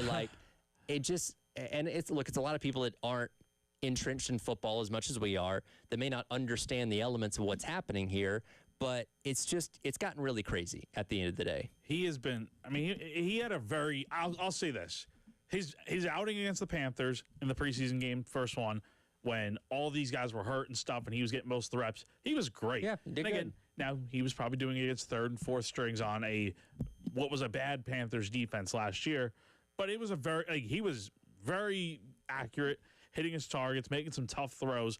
looked pretty good. But, I mean, this game against the Rams the other night, 3 of 6 passing for 14 yards. He took 5 sacks for 41 yards. I mean, that's bad. Yeah. It was a really bad performance, but the Browns are keeping him on the roster. Sure. Because not only did they cut Tyler Huntley, but they traded Kenny Pickett to the Raiders. Yeah. Which, again, like, I'm not shocked that he's on the roster, right? Like, and again, one game is not indicative of making the team or not making the team. And, you know, and again, I think Shedeur Sanders was a better pick than a 5th round. Like, I had no doubt that he was going to make the team, right? And look, Joe Flacco is a placeholder. He's not your long-term solution at quarterback. So either Shedeur Sanders or Dylan Gabriel is going to find a way to start at some point this year. Maybe both those guys do. But, again, it's this, I don't know, a lot of people putting their tinfoil hats on. And look, the slide in the draft was something that was unexpected. But now that he's on the Browns, I don't think anybody in Cleveland is conspiring against him, trying to make it where he doesn't make the team. Now, does Kevin Stefanski like answering as many questions about the backup quarterback? Probably not. But that's what comes with it. That's what comes with it. But I don't think he's intentionally trying to sabotage his career. No, I don't think that's the case. Like, again, just because he didn't play him in the final drive or whatever, the 2-minute drive, does not mean that, you know, he has it out against him and all that. And I think it's all these Colorado fans and stuff, and the Shedeur lovers, the Deion lovers. Again, it's the connection to Deion, right? And Deion has always been very out there and not afraid of a camera or microphone and stuff like that, and he's still that way. And Shedeur, in his time at Colorado, was very much the same way. So it's a media friendly type of topic because you know it's something that people are going to latch on to and want to pay attention to, read, watch, whatever it may be, listen, whatever it may be. It's just, I think, and I knew there was going to be a lot of coverage of him. I just think it's gone a little further than I expected. Yeah, I mean, again, what third-string quarterback, I'm assuming he's going to be the third string for the Browns, what third-string quarterback do we ever hear about this much? Well, Tebow. Back in the day. Yeah. But it's kind of the same thing in terms of the hype and stuff. Yeah. And again, and like Johnny Manziel also ended up in Cleveland, funny enough. Those guys were so polarizing in college football. Now, Manziel and Tebow had more success than obviously Shedeur Sanders did. So they were stories that you followed. And Shedeur Sanders is a story as well. But I never saw the defense of those guys get as extreme as it's gotten for Shedeur, which again is where I kind of say, okay, I think this has gone a bridge too far. All right, let's think about it throughout the season here. Dylan Gabriel, probably the backup. Joe Flacco, the starter. Does Shedeur Sanders ever start a game this year? I think he does because it's Cleveland and they start 20 quarterbacks a year. Yeah. I think that is just the law of averages tell me that's probably going to happen. Like if Joe Flacco gets hurt, I think we see Shedeur start a handful of games this year. Probably so. And again, it's not like Flacco's your long-term play here. And God, he could end up looking like crap by week number 2. So I think at some point you're going to turn it over to Dylan Gabriel / Shedeur Sanders. Maybe both of them. I don't know. But did you see what happened? Speaking of Shedeur, did you see what happened with Shiloh? I did, yeah. Former Gamecock DB. Hey, and look, I don't understand punching people with helmets on. It's always been the most ridiculous thing in the world. It's stupid.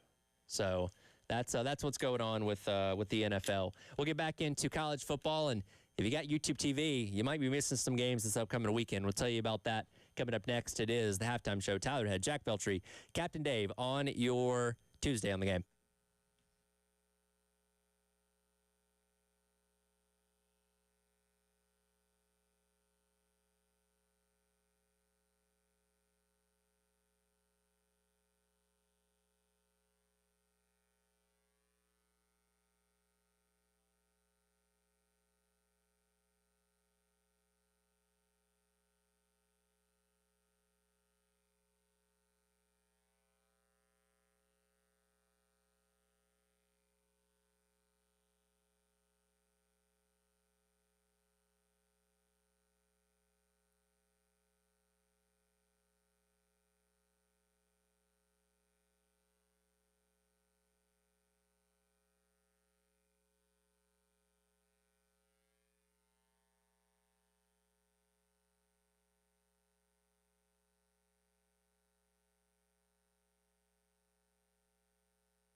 All right, welcome back in. It is the halftime show. Tyler Head, Jack Beltry, Captain Dave with you here on your Tuesday on the game. Again, busy week here as we get you set for Carolina football as I drop my phone for the 11,000th time today.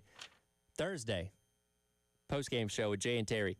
Live at Krager's Showrooms, formerly known as the Nest in the Vista, from 3 until 6. And then Carolina calls with Coach Beamer Thursday night at 7 o'clock. Your last chance to hear from him ahead of Sunday's game against Virginia Tech, which you can listen in Columbia, as well as Myrtle Beach. So you're a subscriber of YouTube TV, correct? I am. Unfortunately for you, I am concerned about your ability to watch some Week 1 games because as of right now, YouTube TV and Fox Sports are at an impasse when it comes to working out the details of their deal. And they have a hard deadline of tomorrow afternoon at 5 o'clock, which means they don't work things out, as we've seen in the past, that channel goes dark. Or the channels of Fox, FS1, and the Big Ten Network all go dark ahead of Week 1 of college football. Yeah, so it's not ideal because there are some pretty big games this weekend. Now, I think Minnesota and Buffalo play on that Thursday, but I think it's on FS1. So I don't. Does FS1 get affected in this? Yeah, FS1's part of the deal. Okay, so because Fox owns FS1. So Minnesota, you cannot see them play on Thursday. Friday is Auburn, Baylor, and then Saturday obviously is Ohio State and Texas. So throws things into a bit of a rut. But I did see Wes on our Insiders Forum on GamecockCentral.com did put out this message. If Fox does not figure out the carriage dispute by this weekend, it looks like Fox's new standalone streamer, Fox One, has a 7-day free trial you could use to watch the games this weekend. So yeah, that is an option. I was going to mention that too because Wes tweeted that out a little while ago. That at least gets you through Week 1. Now, when you get into Week 2 and the NFL season starting, stuff like that, that could be a little bit of a different issue. But I hate the fact that this happens every single year. 2 years ago, when Florida and Utah opened the season, week number 1 on that Thursday night, ESPN's deal with Spectrum, and I think there may have been one other service as well, went off at like 6:55. Like 5 minutes before the game started, the channel went out. Thankfully, I have my parents log in from a different service, so I could watch the game on ESPN, but there were thousands upon thousands, millions of people probably, that had that service that just couldn't watch football in week number 1 because the majority of games are on ESPN. And at the end of the day, it's a middle finger to your fans, right? It's a middle finger to the fans of college football who already suffer enough, right? Because of all this stuff we talk about with NIL and portal and all the changes across college football. We say the people that care, that have the most power in college football, care the least about the fans, which I think is true to a degree. And then you have these TV networks that are getting into their own peeing contest with each other that end up screwing the fans over as well. Yeah. So, I mean, like, if you are an Ohio State fan, a Texas fan, like, it's probably more frustrating for, like, Texas because Texas doesn't even play on Fox anymore. Like, they play with the SEC, they play on ABC, You're ESPN. one game on Fox this year. You're one game, and it happens to be the biggest game of the season for Texas, probably. So, I mean, it's annoying. It's really frustrating, and it affects the college football fan that wants to watch all these different games. And again, next week, the NFL season starts. Guess what? A majority of NFL games are on Fox in the 1 and 425 window. So if this thing stretches out even further, you're talking about more games you're not going to be able to see. Like, this needs to get figured out ASAP. Like, it's just not a good look. It's not a good look for these companies that, again, make millions and millions of dollars and stuff. And, of course, it affects the fans. Now, do your, parents also have YouTube TV? That's how I have YouTube TV, is that they have the login, so I'll use it for that. Now, luckily, at my apartment complex, I have a cable box that I rarely ever use. I have to pay for it every month. Okay. So I might be getting some use out of it this weekend then. So you have to pay for cable through your rent as well? It's annoying. It's an extra fee. So well, see, because I do that, and because mine's through Spectrum. Yeah. So I just use the Spectrum streaming because I'm paying for it anyway. I get the cable box too, but so you don't want to use the streaming service? No, because I guess on the TV that I have, it's like a Samsung or something. So you're able to put YouTube TV, all this stuff. I have a Roku as well. Okay.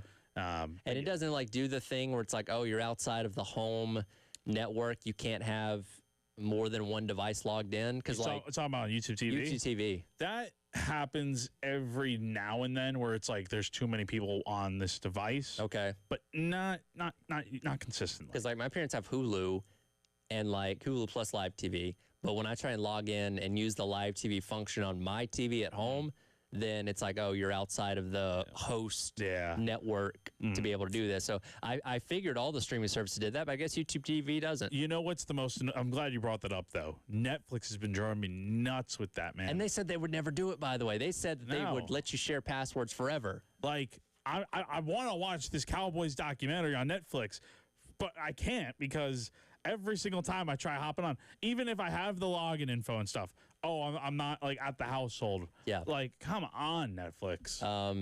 And if you are logged in and there's like a screen limit, or it's like, oh, sorry, your parents are watching something else and you can't watch what you want to watch. Dude, talk about screwing over the consumer. I mean, didn't their price just go up too? Oh, I think it did. It feels like everything's getting expensive. Well, again, if you have YouTube TV and you're about to face the dilemma of not being able to watch college football, look into that new Fox streaming service. Apparently, they have a 7-day trial. Fox One is what it's called, so that can at least get you through this weekend and see what's happening with those Fox games, and hopefully the multi-billion-dollar companies that are YouTube and Fox Sports, Fox as an entity by itself, can figure out their differences, and we don't have to worry about this anymore. Exactly. Let's get this figured out, because NFL season's going to be around the corner, and all the NFC games are on Fox. We have a depth chart, kinda. We'll tell you about it coming up next in hour number 3. It is the halftime show. Tyler Head, Jack Belcher, Captain Dave on your Tuesday on the Game.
Welcome back in. It is the halftime show. Tyler Head, Jack Belcher along with you here on your Tuesday on the Game. The news of Taylor Swift and Travis Kelce has now made it to the U.S. Open as one of the... Iga Swiatek. Yeah, who just came off the court. She's from Poland, I think. Reacting to the news of the day. I texted our buddy Colin Taylor, who, of course, is the biggest Swiftie. The biggest Swiftie in the world. And I said I never thought I'd break the news of Taylor Swift's engagement on sports radio, but here we are. As I'm sure him and his wife are both freaking out right now. What did he have to say? He said, Michaela, his wife, called him while they were in a meeting in the same room to tell me. That is very on brand. That is very on brand. They're very big Swifties. He loves Taylor Swift. I actually came across this recently when going through some files on my computer because I have so many files. I like to clean them out from time to time. And we opened a show, and for 3 straight minutes, we did nothing but referencing Taylor Swift songs, talking about, I think it was the South Carolina Mississippi State game. Yeah. Just using song references as like. Oh, you and Colin? For it was like 3 minutes where we just everything was a song title. It was funny. I don't know how many people caught on to it, but I found that clip the other day. Maybe I'll send it to him in celebration today. Yeah. But that's the news from the NFL today. Is they finally got engaged, and if you want to scroll social media, I'm sure you'll see it plenty on there. One thing we've been waiting on all day is the release of South Carolina's depth chart for week number 1, and we kind of got one, but also kind of didn't, as it seems like Carolina's decided to play things close to the vest this year, where they have released a position chart, but not necessarily a depth chart, so to speak. Yeah, and it also, by the way, does have all the pronunciations on here. So good. That is good. That is good. But yes, I think this is just the full list of players by position. Like you have, I don't even think it's like the list of guys who are traveling. Like it's just everybody on this list because there's no way you're taking this many guys. No, there are walk-ons on this list that it will not be because again, you treat a neutral site game like an away game in terms of how many bodies you take. There's a lot of guys on this list that will not even maybe be making the trip to Atlanta, I would imagine, for game number 1. So we did not get the depth chart. It's listed by last name. Alphabetical? No, not even that. How did they do this? It's very random. Let's see. No, it's not. It's just really by year. Like, I think it goes by year. Okay, you know what? You're right. It does go by year. So if you're a graduate senior, you're at the top. If you're senior, junior, sophomore, freshman, because I was like, this doesn't make any sense. But you've got like Jared Brown and Eric Rice at the top of the wide receiver position chart.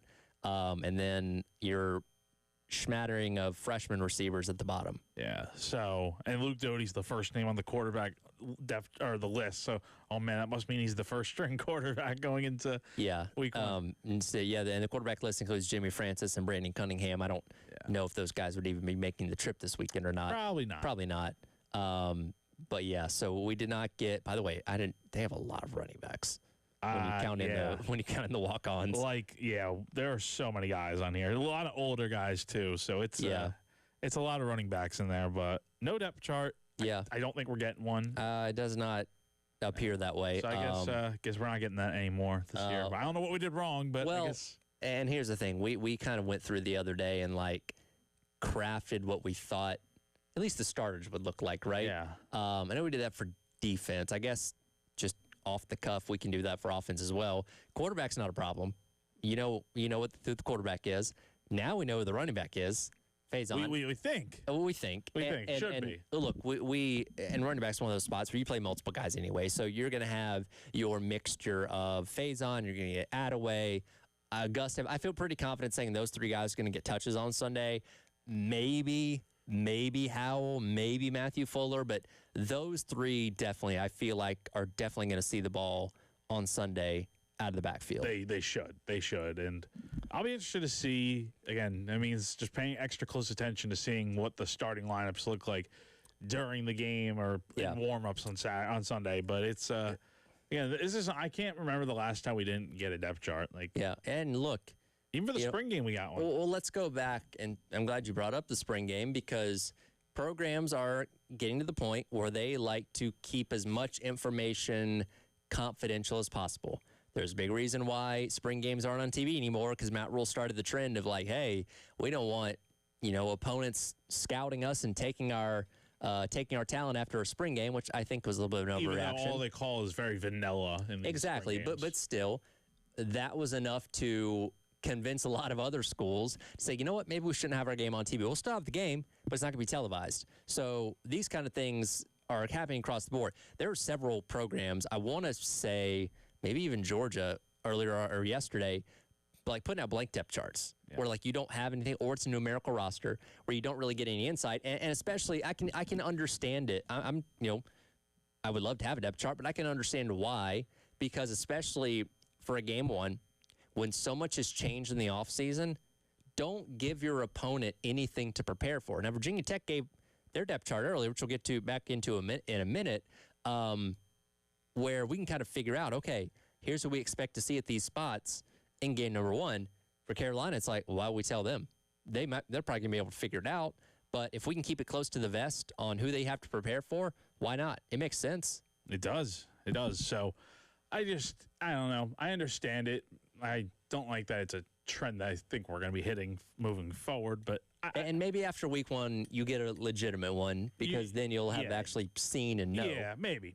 So maybe we'll pump the brakes a little bit on it. But and hey, if this gives Carolina an advantage, okay, that's fine. So be it. So, but a few interesting things I will add from the game notes that did come out. There was something, a little update on Travian Robertson, who, in case you missed it, did get into a really serious car accident last Friday morning. He did, or not, well, not he did say. In the notes, it does say there's a section called Prayers to Travian. It's in like the bottom right corner on one of these pages online. It reads, defensive line coach Travian Robertson was injured in a serious car accident on August 22nd. He is recovering, but is not currently with the team. So that does not mean, we'll see what that means for this weekend. But and Beamer will talk about it tomorrow. Yeah, he'll address it. Give further. That's, it's kind of right in line with the statement that we got over the weekend about him being in the hospital and all that kind of stuff. Also in the notes here, your TV broadcast team on ESPN, Bob Wischusen, Lewis Riddick, and Chris Budden going to be on the call on Sunday. Yeah, for South Carolina. I mean, it's kind of like the B team type thing for ESPN. They have a lot of like the B level, like the B team, because again, like you have Fowler and Herbstreit. Yeah, they're calling LSU Clemson. They're calling LSU Clemson, and they're not. McDonough is calling him, and I can't remember who he's with. Is it now? No, that's Tessitore. Tessitore, okay. Tessitore McElroy. But McDonough, I think, is calling. I think it's Notre Dame, Miami.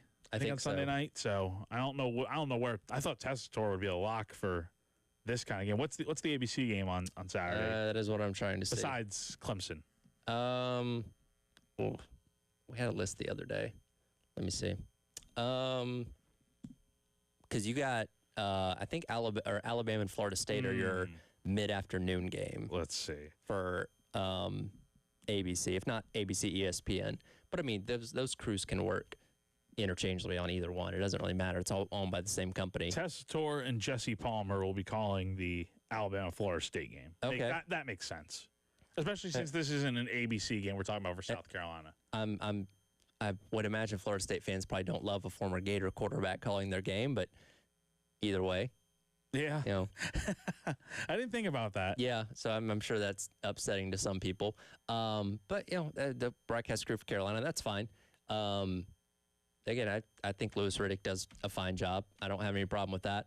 And again, when you have so many, like, high-profile ranked versus ranked matchups, you probably weren't going to be the one that's going to get, the A crew necessarily. If, Virginia Tech was ranked, 15th or something like that, maybe that changes, but that's fine. And again, it's more about the exposure you're getting as a program where you're going to be on ESPN on a game that has no competition, 3 o'clock on Sunday on a holiday weekend. So I'm interested to see the ratings for this, and hopefully coinciding with the Carolina win. Totally. And one other note here that just stuck out: they have the coaching staff listed, and all but Torian Gray. So Torian Gray is the only coach that will be in the press box Okay. on game day. So the rest of them, like, obviously this now confirms that Mike Shula is going to be on the field calling plays. But you'll have GAs and assistants and other guys not on the list of coaching staff members here up in the box. But Torian Gray is the only of the main assistant coaches. Torian Gray is the only one that will be in the press box. Now there will be assistants up there. Like That's what I'm saying. Like, yeah, because Dow Loggins had his crew of assistants up there with him. And you'll have those guys, which goes into, Shula, while he won't be able to see everything, he'll have those people relaying information of what he needs to know for calling plays and all those kind of things. So he has multiple sets of eyes up there. Yeah, so it'll be okay from that standpoint. But I thought it was interesting. And Torian is the defensive passing coordinator. So I'm looking forward to seeing how that went into that. My favorite part of these media guides is the last time it happened section. Yeah, so when was the last time? You want to brief us on that? All kinds of random things, like the last time they shut out somebody, Eastern Illinois, which would have been Shane's debut back in 2021. Last time they kickoff return touchdown, Leggett versus A&M back in 2022. Let's see here. Last time they had a player rush for over $150, Marshawn Lloyd against Charlotte back in 2022. Jeez. How cool would it be if Faison knocked that record off in his first game? God. Rocket didn't rush for over 150? Rocket did not ruch for over 150 last year. He didn't do it against like LSU or Vanderbilt. He was amazing. He had 3 touchdowns. I mean, yeah, he didn't eclipse $150 though. No. Let's see. Last time anybody had a 50-plus yard reception was Rattler to Leggett for 65 against Jacksonville State. You'd love to see, hey, Harbor go for an explosive play. You'd love blow the roof off the place. So yeah, you'd love to see it. But yeah, so we have everything but the depth chart. Which we do. I understand it, but maybe we'll get it someday. Yeah. And again, we kind of went through it earlier on this week. You can kind of piece together. I guess the offensive line's maybe my biggest okay, what are we looking at here? Which that probably could have featured some oars too, so maybe that wouldn't have given us everything that we wanted to know. But there's your look at what Carolina's released as a position chart, I guess, not necessarily a depth chart. Yeah. But Virginia Tech put out a depth chart earlier. We do have some insight into them, which we'll dive into coming up next as the halftime show presented by the Men's Collective South Carolina rolls on. Tyler Head, Jack Beltry, Captain Dave on your Tuesday on the game.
All right, welcome back in. It is the halftime show presented by the Men's Clinic for South Carolina. Tyler Head, Jack Belcher, Captain Dave, along with you here on your Tuesday. And again, I'll remind you, this week is kind of funky because Carolina plays on Sunday.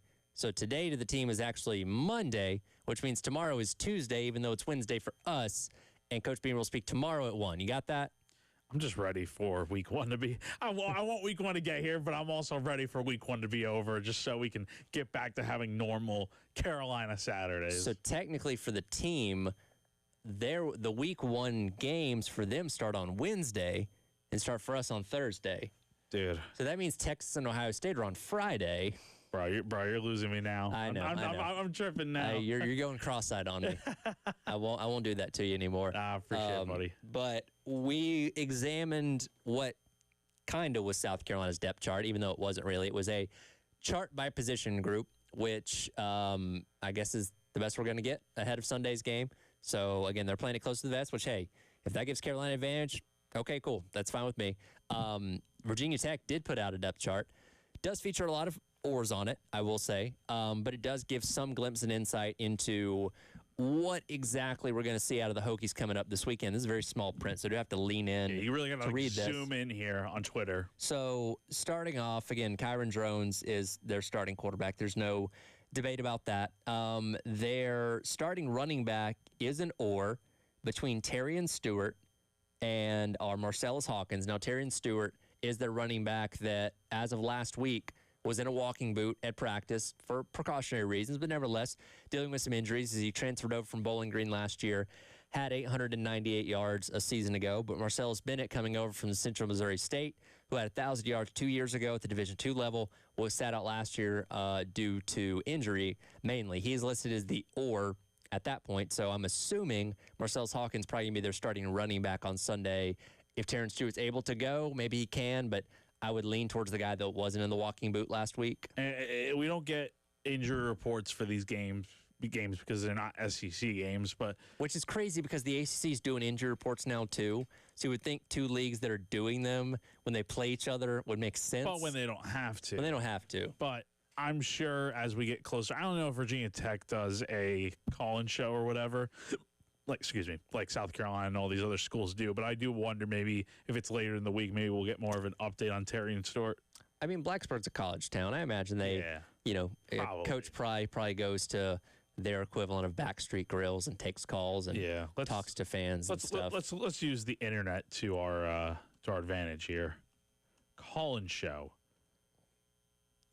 Which I know that he spoke to the media today, and we'll have some of those cuts. There's not. There's not? Wow, that's surprising. So, according to AI Overview on Google, there isn't a consistent named quote-unquote call-in show for Virginia Tech coach Brent Pry.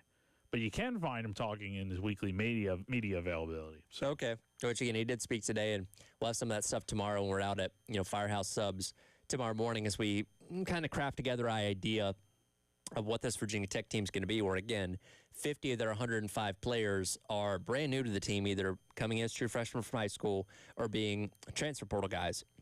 One guy that was a returner from a year ago, Caleb Woodson at linebacker, who we talked about earlier on today, was arrested for a DWI earlier on in the week, or on Saturday, excuse me. He is listed as an or on their depth chart at linebacker next to Antoine Santiago.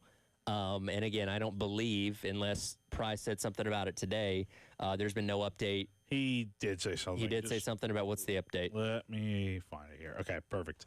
He said there are internal program consequences in play with linebacker Caleb Woodson following his DWI arrest. There has not been a determination about his status for the Carolina opener.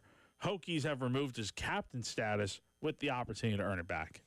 So that doesn't really tell us anything. No, he could play, he could not play. I think like game time decision or something. He could sit a quarter or a half or whatever they seem fit. I think you gotta probably, punish him in some way. I don't think taking away the captaincy for a temporary time doesn't really do much. Probably not. And there's legal proceedings that obviously happen with the DWI as well that he's going to have to deal with. But that statement there doesn't give me a definitive, he will or he won't play this upcoming weekend. Doesn't really tell us anything. So, again, I guess we'll probably just find out on Sunday like we will about a lot of things. I'll remind people once again, the guy that I've got circled in my scouting report for Virginia Tech is Ben Bell, who's a edge player for them, going to wear number 33.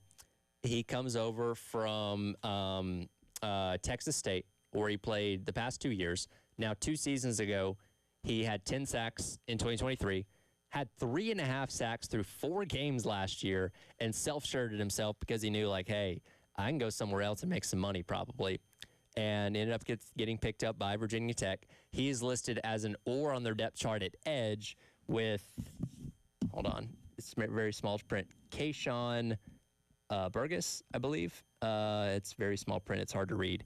But he's listed as an or, and then you have an or on the other side with Iseenan Stevens and Jason Abbey. So I imagine they're going to have a rotation there. But, again, Ben Bell, as far as reading this roster goes, the most impressive guy that they have, in my opinion. Yeah, I mean, look at his numbers over the years. I mean, the guy, when he's out there playing, and again, 2023 at Texas State was his coming out year with 10 sacks, but he did have 3.5 sacks last year in limited action. And then in 2021 at Louisiana Tech, he also had 3.5 sacks there. So he's been in college football since 2020. So he's one of the old guys that, again, I think we're getting to that point now where the COVID red shirt thing is kind of phasing out now. Am I right? Yeah. I would say by next year, I think they should all be gone because if you came in as a freshman in 2020, you have your COVID year, you have freshman, sophomore, so 2020, 21, 22, 23. There's your 4 years. This should be your COVID year. If you were a true freshman in 2020, well, I guess if you redshirted, like a regular red shirt, you could have an extra year. So by the end of next year, we should be phased all the out. COVID Cove shirts, whatever we want to call them, should finally be filtered out. Though, here's the thing, and this is the funny thing about college football, because you have so many players and so many different circumstances, there's going to be a guy in, like, 2029 that's still going to be using a COVID year of eligibility because he got hurt or something a couple times, like the Cam McCormick deal at Miami, where, he was playing college football. Was it all the way up to last season? I think it was. I believe. Yeah, he was playing. After coming in 2016. I hope we don't see stuff like that ever again. And again, I'm happy Rasul Faison got cleared now in his 7th year of college. But again, we got to start getting rid of these. But even with Rasul Faison, he only played 2 years of FBS football. It was warranted because he hadn't played 4 full years. But again, a guy like Oscar Attaway's been in college since 2019. It's crazy. Speaking of which, this is the first year without Cam Rising in college football since 2018. And he could have probably. He could have because he got injured again. But it's at that point, it's dude, go. He probably has 2 master's degrees or what, bachelor's. I would hope so. I would hope he has a PhD, maybe. Cam McCormick better be a doctor at this point. Yeah, you better be using that education wisely because a lot of people would be clamoring for something like that. Yeah, no, absolutely. That is a little bit of an insight there into Virginia Tech's roster. We'll get into what Brent Pry had to say today, coming up tomorrow, and obviously get you set for Beamer coming up tomorrow afternoon, as he hasn't really talked specifically about Virginia Tech. It's more been kind of general and obviously the stuff going on with his team. But tomorrow you'll finally hear him answer questions about drones, about the running backs, about the defense, their new defensive coordinator, all these kind of things to get more insight into the Hokies ahead of Sunday's matchup. Yeah, looking forward to hearing about it. We've heard little tidbits here and there, but this week it's finally here. Maybe we'll get a determination on what Frank's going to be wearing during the game. No, that's a good question. That is a very, very good question. Hopefully, if it's not brought up tomorrow, someone in Carolina calls it that you're listening out there. Well, let's hear it. As Beamer said the other week, he's just ready for this to be over with so he can stop having to talk about the Beamer ball aspect of this. Yeah. So we'll get that tomorrow. And, again, we'll talk plenty about this as we're at Firehouse Subs tomorrow morning from 9 until noon. That's at 633 Main Street, by the way, right there in the heart of campus. Come by, hang out with myself, Jack, Wes, and Chris as we get you set for Carolina, Virginia Tech coming up this Sunday. Some interesting news on a scheduling front. An SEC and Big 12 team have canceled a future home-and-home series. Is this the first of many dominoes to fall? We'll discuss that coming up next. It is the Extra Point. No, it's not. It's the halftime show. Tyler Head, Jack Beltry, Captain Dave on your Tuesday on the Game.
All right, welcome back in. It is the halftime show. Tyler Head, Jack Belcher, Captain Dave with you here on your Tuesday on the Game. We were presented by the Men's Clinic of South Carolina. Real quick, before we dive into the news on the scheduling front, I've been told we have some tickets to give away for tonight's Columbia Fireflies game as they take on the Hickory Crawdads at 7:05 over at Segra Park. I have a family 4-pack of tickets and 1 pair of tickets for tonight's game. Caller number 4, you can get the family 4-pack tickets, and caller number 5, you can get the pair of tickets. That's at 803-404-6100. I'm sorry to blitz that on you, Dave. Blame Dreamy Josh. He literally just texted me that during the commercial break. So again, 803-404-6100. Win yourself some tickets to go see the Columbia Fireflies tonight. Take on the Hickory Crawdads over at Segra Park. So it was on Friday when we talked about the SEC moving to a 9-game conference schedule for 2026 and beyond, which, again, we definitely saw this coming. It was on the horizon. But as a part of the 9-game schedule, the SEC will still continue to require that you play at least one out-of-conference opponent from the Power 4 ranks. And there's a lot of schools like South Carolina, Georgia, Florida, Kentucky that already do this because they have a built-in rival in the ACC, so that satisfies that requirements, but not every school can do that. And there's a lot of schools that have booked up multiple Power 4 opponents in the years to come that we're going to have some decisions to make in terms of what they were going to do with their future scheduling. About an hour ago, West Virginia and Alabama have mutually agreed to cancel the 2-game series that they had scheduled for the 2026 and 2027 seasons. It was set to be a home-and-home, as Alabama now in 2026 already has a game scheduled against Florida State. They've got a game against East Carolina and USF. And in 2027, they already had a game scheduled against Ohio State as well. So they wanted to make sure they weren't overloading themselves and satisfying their requirement more than they needed to, it seems like, as the West Virginia series has now been canceled. And apparently, I'm reading this on BamaOnline.com with On3, but apparently new to that schedule, like you mentioned, East Carolina is that new team that will come to Tuscaloosa next year. So because that was set for week 1, it looks like, and East Carolina's taking place of that. Yeah, and again, Florida State will make the return trip of the home-and-home next year to Tuscaloosa, September 19th. So. And again, we kind of asked this question of, okay, now that you have a 9th conference game, how do you go about this? Because let's look at a season like this year for South Carolina, where they're playing 2 Power 4 opponents out of conference in Virginia Tech and Clemson. Is that going to be the norm going forward, where you're saying, okay, we'll have one cupcake tune-up game, whatever you want to call it, but outside of that, you're scheduling tough, where, again, this all stems from the committee last week with their new criteria, so to speak, saying, okay, we will value you playing better teams and meeting those teams, and if you lose to them, we're not going to penalize you as much, as an effort to try and get these teams to schedule tougher opponents. And I know Beamer basically said, hey, we're not shying away from anything, but the school itself could look at future schedules, because again, for Carolina, you're not getting rid of the Clemson game. That's not gonna go away. That's always gonna be on the schedule. But you have to start asking yourself of, okay, Miami next year, 2 years actually. You have a home and home scheduled for 26 and 27. North Carolina, home and home in 28 and 29. NC State, home and home in 30 and 31. Like, would it shock you if Carolina decided to not play one or all of these series? I did ask Shane Beamer last week at Carolina Calls, what is kind of basically what we're getting at here. And he did say at the time that there haven't been any discussions yet about that. But so he doesn't have to be in on these meetings. That's true. That could be the school, Donati, the athletic department that make these decisions themselves. Again, he said that him and Donati have not spoken about it yet, which, who knows? That could mean anything. Yeah, that can mean anything. But again, for the future years here, like 26, you're going to have to go ahead and, probably cut one game off, right? 27, you're going to have to do the same thing. Like, once you get into these next few years, like 28, 29, like, you still will have 2 Power 4 opponents out of conference to play. It's just a matter of whether or not you want to cut that game and replace it with someone else. Don't forget, they have contracts, so they do. That might be hard to break it. And that's the thing here, is that Alabama and West Virginia mutually agreed on this. It's not, and I was reading that directly from the West Virginia website, where they said mutually agreed to part ways. where if Alabama was canceling this thing, there are, is a fine, and there's a contract, there's fines and stuff that could be, handed out from breaking the contract. I look at a year like 2027 for Carolina, where they already have 4 out-of-conference opponents scheduled: Furman, App State, Miami. That's weeks 1, 2, and 3 of the season, and then Clemson at the end of the year. So one of those got to drop, and I mean, again, it wouldn't shock me if you say, okay, we're going to go ahead and get rid of the Miami game, and then we have Clemson, that's our Power 4 out-of-conference opponent, and then you have Furman and App State. Because going back to what Beamer said on Carolina Calls last week, he's like, we're not afraid to play anybody. We're not afraid to play tougher opponents and play multiple Power 4 opponents, but we're not going to do that if we're the only ones doing that, right? Or again, every team in the SEC is guaranteed has to play 10 Power 4 opponents, your 9 conference games and 1 out-of-conference game. And if you're the one school that is consistently playing an 11th game, then you're putting yourself at a disadvantage if nobody else is doing that. Exactly. So, and again, that's the thing that Shane talked about last week at Carolina Calls is like, if they're going to do 11 Power 4 games, like, again, you're only required to have 1 Power 4 game. So technically South Carolina could just leave it at the Clemson game every year and that be it. But obviously he doesn't want to shy away from competition and stuff. I just don't think you're getting everyone on board with doing multiple non-conference Power 4 games, because why would you? If you have the opportunity to book one, just book it and then move on, because the schedule is already tough as it is. And we don't know exactly how this new committee criteria is going to work out.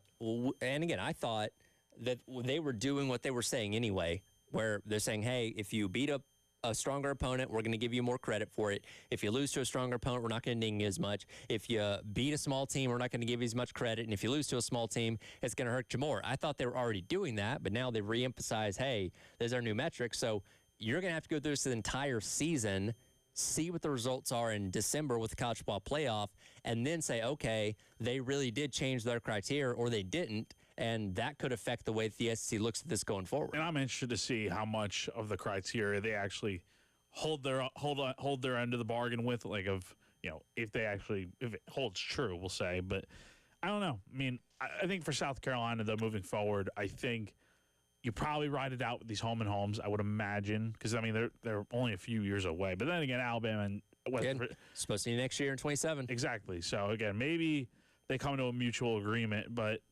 at the same time, I think after I think NC State's the last one in 2031. Yep. Where they have like a designated home and home.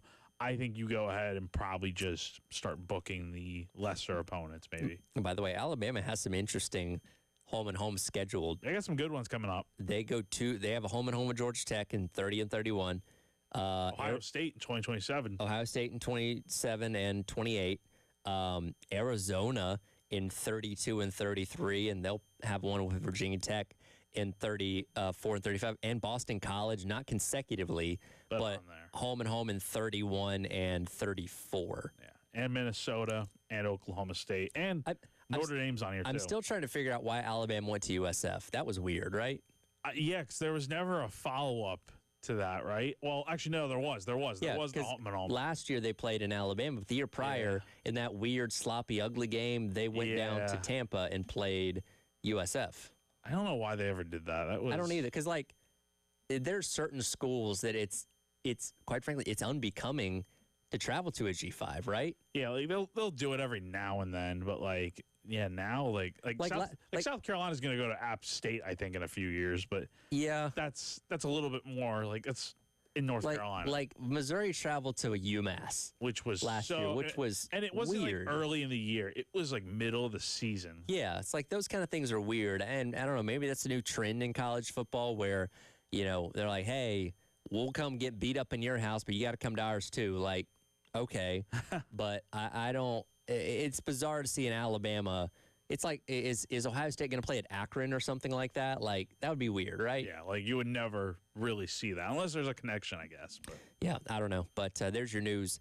West Virginia and Alabama mutually agreeing to part ways with their home and home schedule for 26 and 27. And I would imagine this will be the first of many to come in the SEC, maybe over the next couple of weeks. As, if you want to get your schedules finalized for 26, you've got to start figuring that out very, very soon.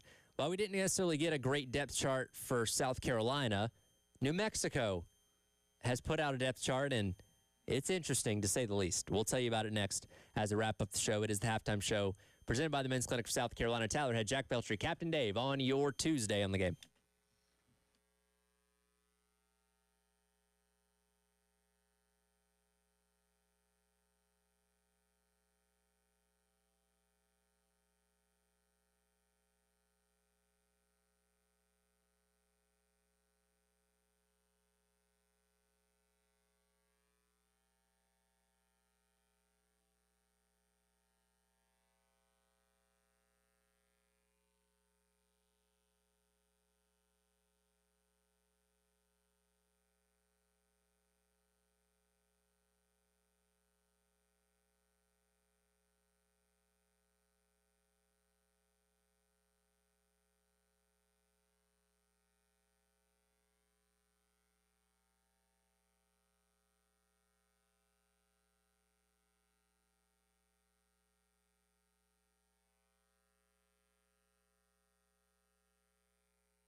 Oh, man. Welcome in. It is the halftime show. Tyler Head, Jack Belcher, Captain Dave, along with you, wrapping up Tuesday's edition of the show. We've had a lot of news today, man. A lot of things that have come across. And a lot of news in the last, 5 minutes here. Yeah, we'll get to that in a second. We had the depth chart that wasn't a depth chart. We started the show talking about Rasul Faison because that was the news of yesterday. We had the depth chart that wasn't really a depth chart. So I guess we'll find out Sunday what the actual team looks like. Taylor Swift and Travis Kelce engaged, which Jay Phillips is thrilled to talk about with Terry. That's going to be the whole show. From 3 to 6, it's going to be nothing but the Swift-Kelce engagement. They're going to talk about, what flowers they should have at the wedding, the guest list, all that kind of stuff. That's Jay and Terry from 3 to 6. So all the complaints about Jay and Terry are going to be ramping up, I guess. Oh, so, sure. Definitely so. All the haters in the building. Maybe you're aware of Jay's affinity for the band Fish, right? Yes. Maybe Fish could play at the reception. Because, Taylor's not going to play her own reception, right?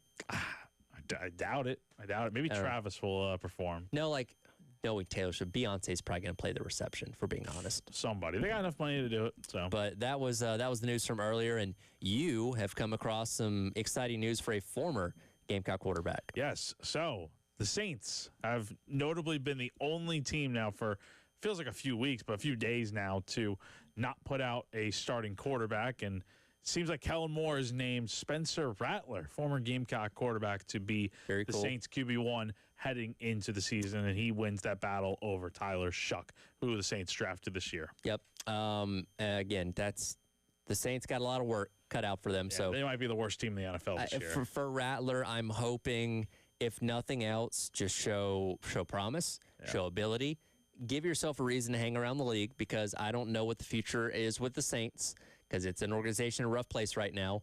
But at least play well enough to where if the Saints thing doesn't work out, then you can find yourself somewhere else in the next handful of years. Which is very good. And then some other a little bit more unfortunate news. Former Gamecock running back last year, Rocket Sanders, who was with the team, did get cut by the LA Chargers. Did Torricelli Simpkins make the 53 for the Saints? I know Kai Kroger did. Yeah, I saw what Kai Kroger did. And he had a pretty good run with the Saints.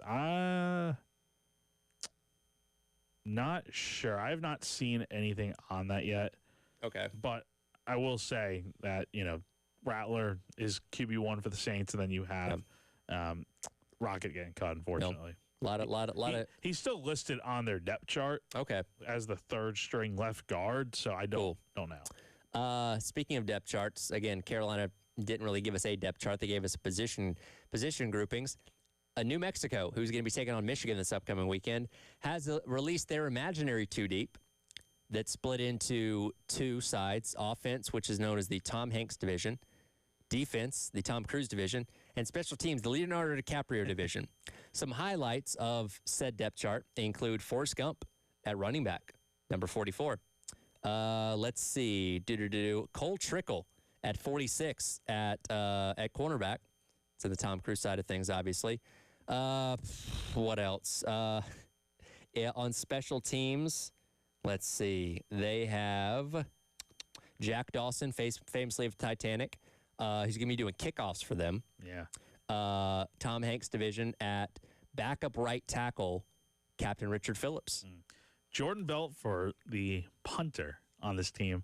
Billy Costigan from The Departed, which, 1 second on that, punt returner.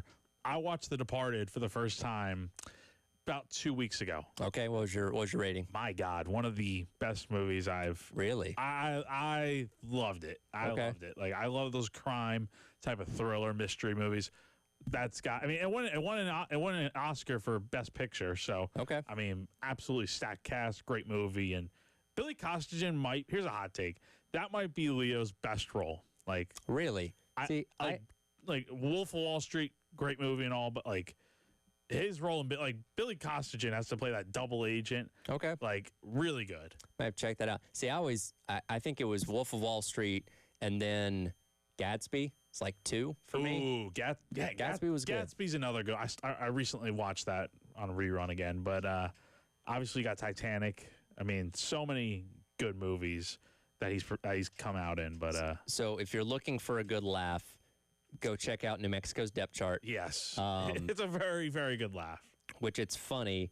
So at linebacker in the Tom Cruise division, you have, because he goes from a lieutenant to a corporal from Top Gun to Top Gun Maverick. So you have Lieutenant Pete Maverick Mitchell as one linebacker, and then the or is Captain Pete Maverick Mitchell from Top Gun Maverick. So same guy, different names as the or on that episode. Now let's get the opinion real quick, because I'm assuming you've seen both Top Gun movies. The first or the second one? I actually have not seen Maverick yet. I still need to see Maverick. God. You got it, dude. Listen, I'm not as avid of a moviegoer as you. I remember going to see that in theaters, man. Oh my God, it was so good. That movie's what now? 3 years old. 2022, Again, I think it came out. I need to be better with the movies, man. My biggest regret: never seeing that movie in IMAX. Really? Okay. No, that one would be. Sounds like that'd probably be fun. Yeah. So Top Gun Maverick, though, hot take: Top Gun Maverick, I think is better than the original. In an age of depth charts not giving out any information, at least New Mexico made us laugh before they play Michigan this weekend. See, South Carolina needs to do something like this if they're going to get rid of the depth chart. So it's a recommendation for next week, I guess, when they put the depth chart out. But